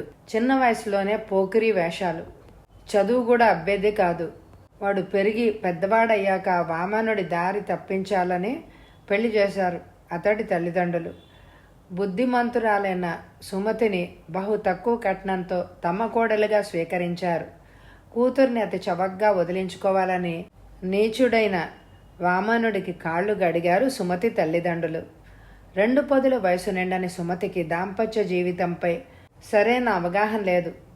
ఆమెకి చదువుపై ఉన్న ఆసక్తి పెళ్లిపైనే లేదు. కాపురానికి వచ్చిన మొదటి రోజునే భర్త అంటే ఆమెకి భయం పట్టుకుంది. 4 గోడల మధ్య ఫ్యాన్ వేడిగాలి, సిగరెట్ వాసన, బ్రాందీ కంపు, భర్త పశు ప్రవర్తన ఆమె భరించలేకపోయేది. పైగా వామనుడు కొమ్ములు తిరిగిన శాడిస్టు సుమతిని శారీరకంగా మానసికంగా హింసించి వినోదించేవాడు. ఎల్లో జర్నలిజం ప్రాక్టీస్ చేస్తున్న వామనుడి కన్ను సినిమా రంగంపై పడింది. తాను ఆ రంగంలో ఎదగడానికి భార్యని ఎరగా వాడుకోబోయాడు. అంతవరకు అతని హింసలు భరిస్తున్న సుమతి అప్పుడు ఎదురు తిరిగింది. భర్తతో తెగతెంపలు చేసుకుంది. ఆమెని అటు పుట్టింటి వాళ్ళు ఇటు అత్తింటి వాళ్ళు ఆదరించలేదు. ఏదో విధంగా భర్తని మంచిదారికి మళ్లించాలి, లేదా అతని మాటికి సై అని కాపురం వెలగబెట్టాలి. ఇలా బరితెగించి వచ్చిన భార్యకి మనుగడ ఉండదని హితబోధ చేశారు. ఆమెని వామనుడి కౌగిల్లోకే నెట్టారు. ఆమె అతని బార్ నుంచి బయటపడి స్నేహితుల సహకారంతో అవతారం కాలేజీలో టైపిస్టుగా చేరింది. నా అనేది లేని గిరిధర్పై ఆశలు పెంచుకుంది. అతన్ని ఆరాధించసాగింది. హఠాత్తుగా వామనుడు తిరిగి ఆమె జీవితంలోకి ప్రవేశించగానే మళ్ళీ తెల్లడిల్లిపోయింది. స్త్రీని పురుషుడి ప్రైవేట్ ఆస్తిగా పరిగణించే వారిలో ప్రథముడు వామనుడు. తాళి కట్టిన భర్త చెప్పినట్టు భార్య ఆడాలి, పాడాలి, మసలాలి. తనని కాదని వచ్చిన సుమతి ఇక్కడ పచ్చగా ఉండడం అతడు సహించలేకపోయాడు. భర్తలని వదిలేసిన ఆడకూతుళ్ళందరూ ఇలా హాయిగా బ్రతికి బట్ట కట్టేస్తే మగవాడికి మనుగడ దెబ్బతింటుందని బాధపడ్డాడు. అందుకే ఆమెపై కత్తిగట్టాడు. అవతారాన్ని రెచ్చగొట్టి ఉసుగొల్పాడు. ఆ రోజు రాత్రి చీకటి బాగా చిక్కబడకుండానే ఆమె ఇంట్లోకి దూరాడు వామనుడు. తన వెంట అవతారం బంగ్లాలోకి రమ్మని ఆమెని కోరాడు. సుమతి అతని కోరికని తిరస్కరించింది. ఇద్దరి మధ్య ఘర్షణ ప్రారంభమైంది. ఫలితం ఇరుగు పొరుగులు రంగంలోకి ప్రవేశించారు. పుటుక్కుమని మంగళసూత్రం తాడు తెంపేసి ఇంకా పెళ్లి కాలేదని బొంకేసి మా ఇంటి 4 గోడల మధ్య ఆ గిరిధర్తో కాపురం వెలగబెడతావా అంటూ నోరు పారేసుకుంది ఆ ఇంటావిడ. తందన అంటూ వామనుడి వెంట వెళ్ళమని ఆమెను ఒత్తిడి చేశారు ఇరుగు పొరుగు. తనని మానాభిమానాలతో వామనుడు బ్రతకనీయడని సుమతి పెదవి విప్పింది. ఆమె మొర ఎవ్వరూ ఆలకించలేదు. రోజు బంగారపు గుడ్డు పెట్టే బాతుని, అదే ధనలక్ష్మి లాంటి భార్యని కిరసనాలతో హత్య చేయడానికి నేనేం అవివేకిని కాదు అంటూ అక్కడున్న జనాన్ని తన మాటలతో మభ్యపెట్టాడు వామనుడు. సుమతి ఓటమిని అంగీకరించక తప్పలేదు. ఇక ఎటువంటి పేచీ లేకుండా పకడ్బందీగా ఆమెను తీసుకెళ్ళడానికి కారు కోసం అవతారం బంగ్లాకి పరిగెత్తాడు వామనుడు. ఆ టైంలో తెలివిగా ఇంటి నుంచి బయటపడింది సుమతి. పోలీసు రక్షణ అభ్యర్థించడానికి భయపడి గిరిధర్ ఇంటి తలుపు తట్టింది. ఇంటి తాళం చూసి వెనక్కు మళ్ళింది. గుండెని బండరాయి చేసుకొని కాలువగట్టు ఎక్కింది. ఆత్మహత్య పిరికివాళ్ల లక్షణమని ఆమెకి బాగా తెలుసు. ఈ ఊరు వదిలి ఎక్కడికెళ్ళినా వంటలు చేసి జాకెట్లు కుట్టి ఏదో విధంగా ఆమె బ్రతకగలదు. పట్టుమని 2 పుష్కరాల వయసు కూడా లేని ఆమె ఎంతకాలం ఇలా మోడులాగా తోడు లేకుండా బ్రతకగలదు? పెళ్లి చేసుకున్న వామనుడు వంచాడు. ఆమె ప్రేమించిన గిరిధర్ లలిత ఆధీనంలో ఉన్నాడు. జీవితంలో పునః పునః తగులుతున్న ఎదురు దెబ్బలకి తట్టుకోలేక జీవోత్సవంలాగా బ్రతకలేక చావాలనుకుంది. సుమతి తన కథని పూర్తి చేసి కళ్ళొత్తుకుంది. ఆమె ఆలోచన సరళి గిరిధర్లో అల్లజడి లేపింది. అతని మొహంపై రంగులు మారాయి. అతడు కూడా ఆలోచించసాగాడు, ఆమెకి అభయహస్తమిస్తూ. ఉదయం 9:30 దాటింది. గత రాత్రి పీడ కలని మర్చిపోలేక బ్యాంకుకి తొందరగా వెళ్ళి గిరిధర్కి ఫోన్ చేయాలని గబగబా వీధి గడప దాటింది లలిత. బ్రీఫ్ కేస్ని చేతులు మార్చుకుంటూ క్రాఫ్ట్ని సరి చేసుకుంటూ ఆమెకు ఎదురొచ్చాడు కిషోర్. లలిత, శకునం మంచిది కాదు, ఈరోజు బ్యాంకుకి సెలవిచ్చేయి అన్నాడు నవ్వుతూ. నువ్వా బావా, చెప్పా చేయకుండా ఇలా ఊడిపడ్డావేంటి? సాయంకాలం తీరిగ్గా మాట్లాడుకుందామంటూ అడుగు ముందుకేసింది లలిత. అతడు గబాలను ఆమె చేయబట్టుకుని, నీకోసమే వచ్చాను లలిత అన్నాడు ప్రేమగా మృదువుగా. ఆమె చురుగ్గా చెయ్యి విడిపించుకొని, ఇప్పటికే చాలా ఆలస్యమైంది, సారీ బావా అంటూ వేగంగా ముందుకు సాగింది. పార్వతమ్మ పిలిచే వరకు కిషోర్ లలితను చూస్తూ బొమ్మలా నిల్చుండిపోయాడు. తనకు తెలియకుండానే ఏదో గూడుపుట అని జరుగుతోంది. బావ ఇంత అర్ధంతరంగా ఎందుకొచ్చాడు? నాన్న ఉత్తరం రాశాడా? ఏమో. ఏది ఏమైనా రాత్రికి ఇంట్లో పంచాయతీ జరుగుతుందని ఆలోచిస్తూ కణతలు రుద్దుకుంది లలిత. యాంత్రికంగా ఆఫీస్ పని చేస్తూ గిరిధర్ కోసం కాలేజీకి ఫోన్ చేసింది. అతను రిజైన్ చేశాడనే పిడుగులాంటి వార్త ఆమె చెవులకు సోకింది. వెంటనే లీవ్ అప్లై చేసి బ్యాంకు నుంచి బయటపడింది. కాలేజీకి వెళ్లే ధైర్యం చాలక అతడు ఇంటికి వెళ్ళింది. అతను రూమ్ ఖాళీ చేశాడని తెలుసుకుంది.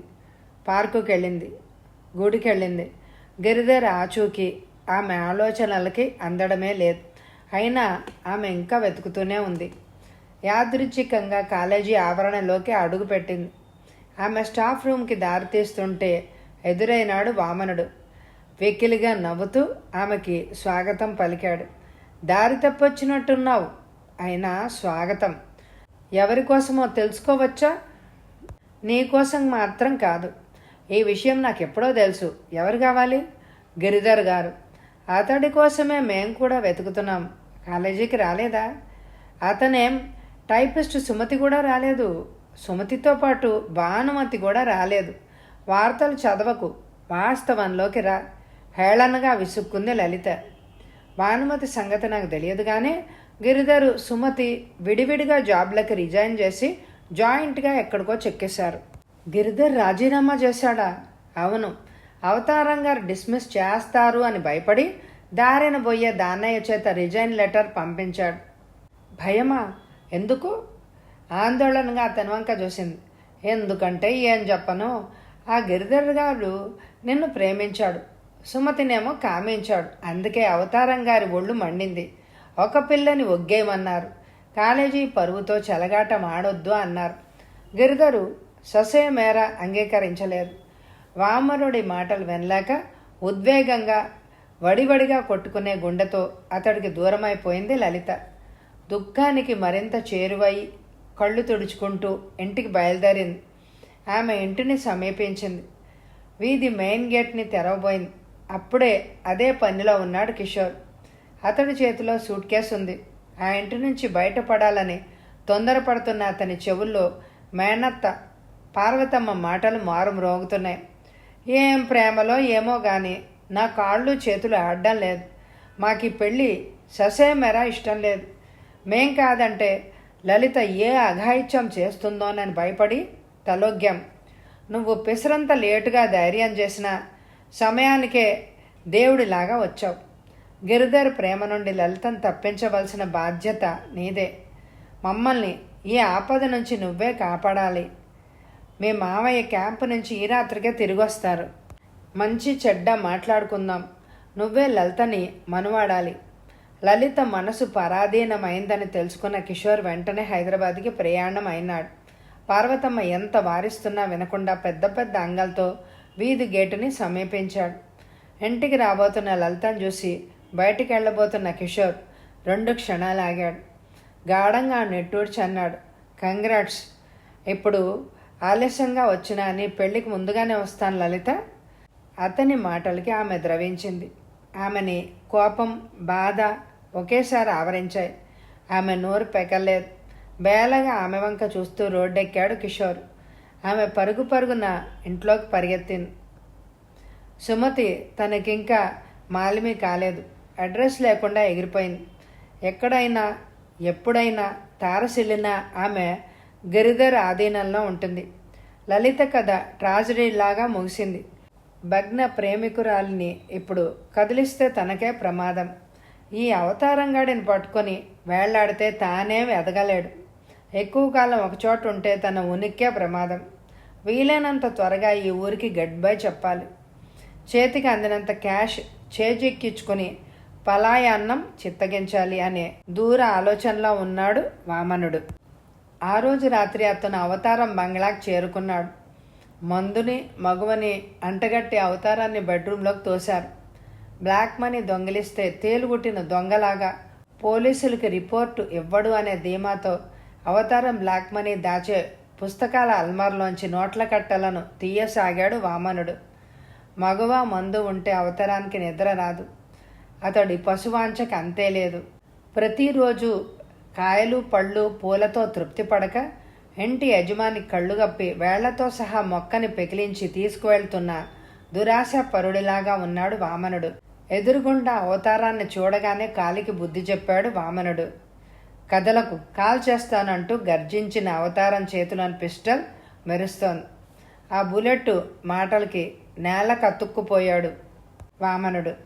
అవతారాల్లాంటి వ్యక్తులకి హత్యలు చేయడం అలివిగాని పని కాదని అతడికి బాగా తెలుసు. అందుకే బుద్ధిమంతుళ్లాగా బెత్తర చూపులు చూస్తూ నిల్చుండిపోయాడు. ఒరేయ్ వామన, ఉడాయిస్తున్నావా? తాళిగట్టిన భార్యని తార్చే నీకు తిన్నింటి వాసాలు లెక్కించడం పెద్ద కష్టమేమీ కాదు. ఎక్కడి నుంచి తప్పించుకోవడం కష్టమే అంటూ గురిపెట్టి మాటలు వదిలాడు.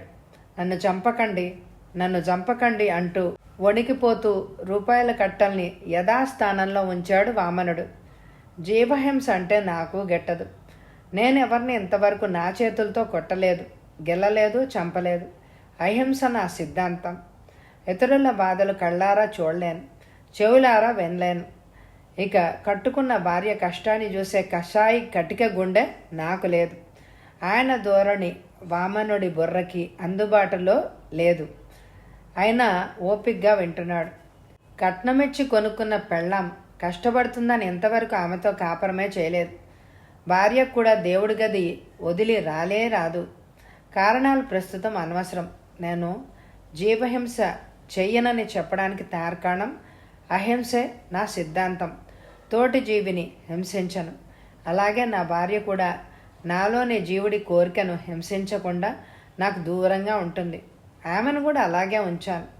నాకు రోగం రొష్టు వచ్చినప్పుడు సేవలు చేయడానికి పనికొస్తుందని ఈమెను భార్యగా ప్రేమిస్తున్నానంటూ గడగడా నవ్వేసి చప్పట్లు జరిచాడు అవతారం.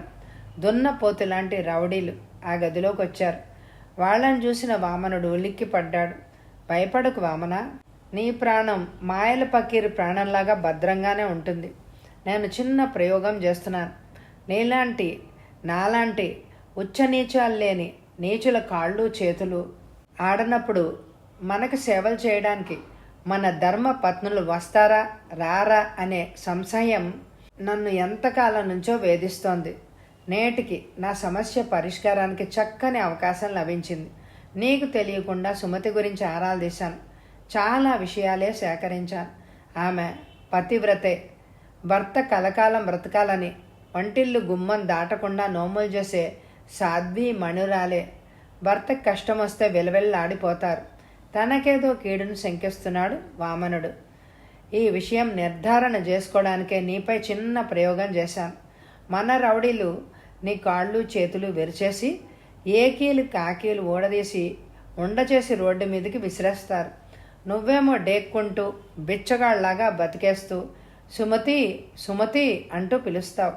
నీ ఆర్తనాదం విన్న సుమతి పరిగెత్తుకుంటూ వచ్చి నీకు సేవలు చేస్తుందా, చిచి అంటూ చేదరించుకుంటుందా, ఏం జరుగుతుందో చూడాలని మహా ఉబలాటంగా ఉంది నాకు. ఎందుకంటావేమో, ఇదంతా నా ముందు జాగ్రత్త. సుమతి లాంటిదే నా భార్య. ఆయన మాటలు పూర్తి కాకుండానే దౌడు తీయాలని తీవ్ర ప్రయత్నం చేశాడు వామనుడు. కానీ ఫలితం లేదు. వాళ్ళు అన్నంత పని చేశారు. వాణ్ణి రోడ్డు మీదకి విసిరేశారు. కిషోర్కి వీడుకోలు చెప్పి ఇంట్లోకి వచ్చి కూర్చుంది లలిత. ఆమె తలని వెనక్కి వాల్చి నుదుటి మీద చేత్తో రాసుకుంటూ చిక్కుపడిన దారపుండలాగా ఉన్న ఆలోచనలతో సతమతం అవుతోంది. గిరిధర్ ఎందుకు ఇలా దారుణంగా ప్రవర్తించాడు? అతను నిజంగా సుమతిని ప్రేమిస్తున్నాడా? అయితే తననెందుకు మభ్యపెట్టాడు? కేవలం తుచ్చమైన శారీరక వాంఛతో తనతో ప్రేమ నటించాడా? ఏమో, అతను హద్దుమీరి ఎప్పుడూ ప్రవర్తించలేదు. అతి సున్నితంగా, తిరస్కారంగా, మర్యాదగా మసిలాడు. ఆషాఢభూతి వేషం వేశాడా? అతను తేనె పూసిన కత్త. అసలు కిషోర్ ఎందుకు వచ్చినట్టు, ఎందుకు వెళ్ళినట్టు? అమ్మ అతనికి తన ప్రేమ కథ చెప్పు ఉంటుంది. అందుకే అతడు చిన్నబుచ్చుకొని వెళ్ళిపోయి ఉంటాడు. అయినా బావ ఈవేళ ఎప్పుడు ఎందుకు వచ్చాడు? తన నాన్న నిజంగా క్యాంప్ వెళ్ళారా? లేక హైదరాబాదులో అత్తయ్యతో పెళ్లి మంతనాలు జరుపుతున్నాడా? గిరిధర్ అదృశ్యానికి తన నాన్న హస్తం పరోక్షంగా ఉందా? ఉంటే సుమతి అతనితో ఎలా కలిసింది? వాళ్ళిద్దరికీ గతంలోనే గాఢమైన పరిచయం ఉండాలి. గిరిధర్ మనసు తనపై మొగ్గకూడదని అతన్ని కొంగుకు ముడివేసుకుని పరారీ అయింది సుమతి. ఉద్యోగాలు దొరకడం అత్యంత కష్టంగా ఉన్న ఈ రోజుల్లో జాబ్కి రిజైన్ చేసి పరారయ్యారు అంటే వాళ్ళిద్దరి మధ్య విడదీయరాని బంధం ఉండే తీరాలి. ఏది ఏమైనా గిరిధర్ని పూర్తి సమ్మతితోనే ఈ వ్యవహారం అంతా జరిగి ఉంటుంది. అందుకే అతను సినిమా నుంచి వస్తున్నప్పుడు ముభావంగా అదోలా ఉన్నాడు. ఎంతటి నయం అంచనా! తాని అపశృతికి తట్టుకోగలదా? లలిత ఉనికిని గమనించినట్టే పార్వతమ్మ వంటింటి గుమ్మం దాటి బయటికి రాలేదు. నిరాశతో కిషోర్ నిష్క్రమణ, ఉదాసీనంగా లలిత ఆగమనం ఆవిడ చూస్తూనే ఉంది. కూతురి పట్ల పిసరంత పెడసరంగా ఉండాలనే ఆవిడ లలితను పలకరించలేదు. శ్రీదేవి ఎక్స్కర్షన్కి వెళ్ళింది. అందుకే ఆ ఇంట్లో సందడే లేదు. క్యాంపు నుంచి ఇంటికొస్తున్న శంకర్రావు గారి చెవిన పడేశాడు శివాలయం పూజారి. గిరిధర్ సుమతిల పరారీ వార్త. ఊర్లో ప్రతి నోటా పలుకుతోంది ఆ వార్త. లలిత గిరిధర్ల ప్రేమగాదని కొందరు గానం చేస్తున్నారు. శంకరం గారి గుండెలు అవిసిపోయాయి. ఒళ్ళంతా చెమటలు పట్టాయి. లలితకి ఈ వార్త తెలుసుంటుందా? తెలిస్తే తట్టుకోగలదా? ఆమెకి ఇక పెళ్ళవుతుందా? ఈ ప్రేమ వార్త హైదరాబాదులో గుప్పుమనకుండా కాళ్ళ వేళ్లా పడి ఏదో ధరకి లలితని కిషోర్కిచ్చి పెళ్లి చేయాలి. వెంటనే ఈ రాత్రికి హైదరాబాద్ వెళ్ళాలి. హడావుడిగా ఆలోచిస్తూ ఇంటికి చేరారు ఆయన. గదిలో ఒక మూలలో కూర్చుని శోక దేవతలాగా ఉన్న లలితని చూడగానే గబగబా వంటిట్లోకి వెళ్ళి తాను విన్న వార్తని పార్వతమ్మకి చెప్పారు. ఆవిడ అమాంతం కూతుర్ని కౌగిలించుకొని ఊరుకో అమ్మా ఊరుకో అని ఓదారుస్తూ కిషోర్ వ్యవహారం వివరించింది. శంకరం గారి రక్తం చల్లబడింది. ఊపిరి పీల్చుకోలేకపోయారు. కిషోర్పై ఆయన ఆశలు అడిగంటాయి. నిస్తేజంగా లలిత జుట్టుని ప్రేమగా నిమురుతూ take it easy my dear baby, ఊరుకో లలిత. జీవితంలో అనుకోనివి ఇలా జరుగుతూనే ఉంటాయి. మనం అనుకున్నవి జరగడం కద్దు. గిరిధర్ సుమతిని ప్రేమిస్తున్న సంగతి మాకే కాదు, నీకు కూడా తెలియదు. అసలు ఆమె వివాహిత. భర్తతో కుదురుగా కాపురం చేయలేక కాపురాన్ని కాలదన్ని గిరిధర్ని చంకని ఎక్కించుకుందట. ఈ ఊళ్ళో ఉంటే గిరిధర్ తనకి దక్కడని సుమతి అతన్ని చెంగుకు ముడేసుకుని పరాయి రాష్ట్రాలకి. ఇక చాలు నాన్న, ఇంకా ఆ మేడిపండు పొట్ట విప్పి చూపించకండి అంటూ తండ్రి కాళ్ళను చుట్టేసి బావురు మంది లలిత. పెందరాళే అతని దేహబుద్ధి బయటపడింది. మనకు పెద్ద గండం తప్పింది, అంతా మన మంచికి అంటూ కూతురి వీపు నిమురుతూ ధైర్యం చెప్పసాగింది పార్వతమ్మ. ఆ రోజు ఎవ్వరూ సరిగ్గా నిద్రపోలేదు. మర్నాడు బ్యాంకుకి వెళ్లకుండా కూతుర్ని సెలవు పెట్టమన్నారు శంకరంగారు. ఆ ఊరు నుంచి వీలైనంత త్వరలో ట్రాన్స్ఫర్ మీద హైదరాబాద్ వెళ్లాలని ఆలోచన చేశారు. ఆయన మనసుని పసిగట్టిన పార్వతమ్మ వత్తాసు పలికింది. ఏదో విధంగా మేనల్లుడి ఇంటికి అల్లుడైతే బావుండు అనే ఆశతో వాళ్ళిద్దరూ ఉన్నారు. లలిత మాత్రం మూగగా ఉంది. శంకరంగారు ఆఫీస్కి వెళ్ళారు. వంటిట్లో చీర చెంగును పరుచుకొని నిద్ర కుప్పక్రమించింది పార్వతమ్మ. ఏదో నవలు చదువుతున్నట్టు నటిస్తున్న లలిత మనసులో లేదు. ఇంట్లో ఉండలేక బయటకెళ్ళింది. చెట్లను కాసేపు చూసింది. ఇంతలో పోస్ట్ మ్యాన్ వచ్చాడు. ఆమెకు ఉత్తరం ఇచ్చాడు. లలిత గారికి నమస్కరించి వ్రాయినది. నేను ఇలాంటి ఉత్తరాన్ని రాయవలసి వస్తుందని కల్లో కూడా ఊహించలేదు. భావి జీవితం గురించి తీపి కలలు కన్నాను. ఊహా చిత్రాలు రూపొందించుకున్నాను. అవన్నీ కళ్ళలుగా మిగిలిపోయాయి. నేటి జీవన సరళి పట్ల అనూహ్యమైన భావనున్న ఆ పరిస్థితిని మార్చడం అసాధ్యమని చాలామంది గొర్రెల్లా జీవిస్తున్నారు. నేను ఆ గొర్రెల మందలో చేరదలుచుకోలేదు. అవతారం నీచుడు, దుర్మార్గుడు.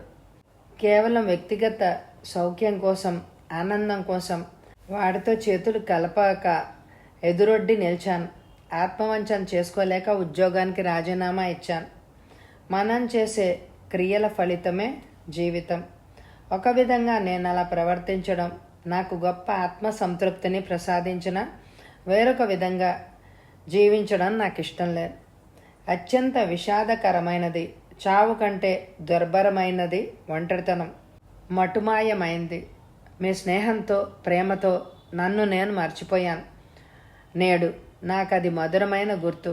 నిరుద్యోగిగా మీ ముందు నిల్చోలేక ముఖం చాటేశాను. నాకిప్పట్లో ఉద్యోగం దొరుకుతుందనే విశ్వాసమేం లేదు.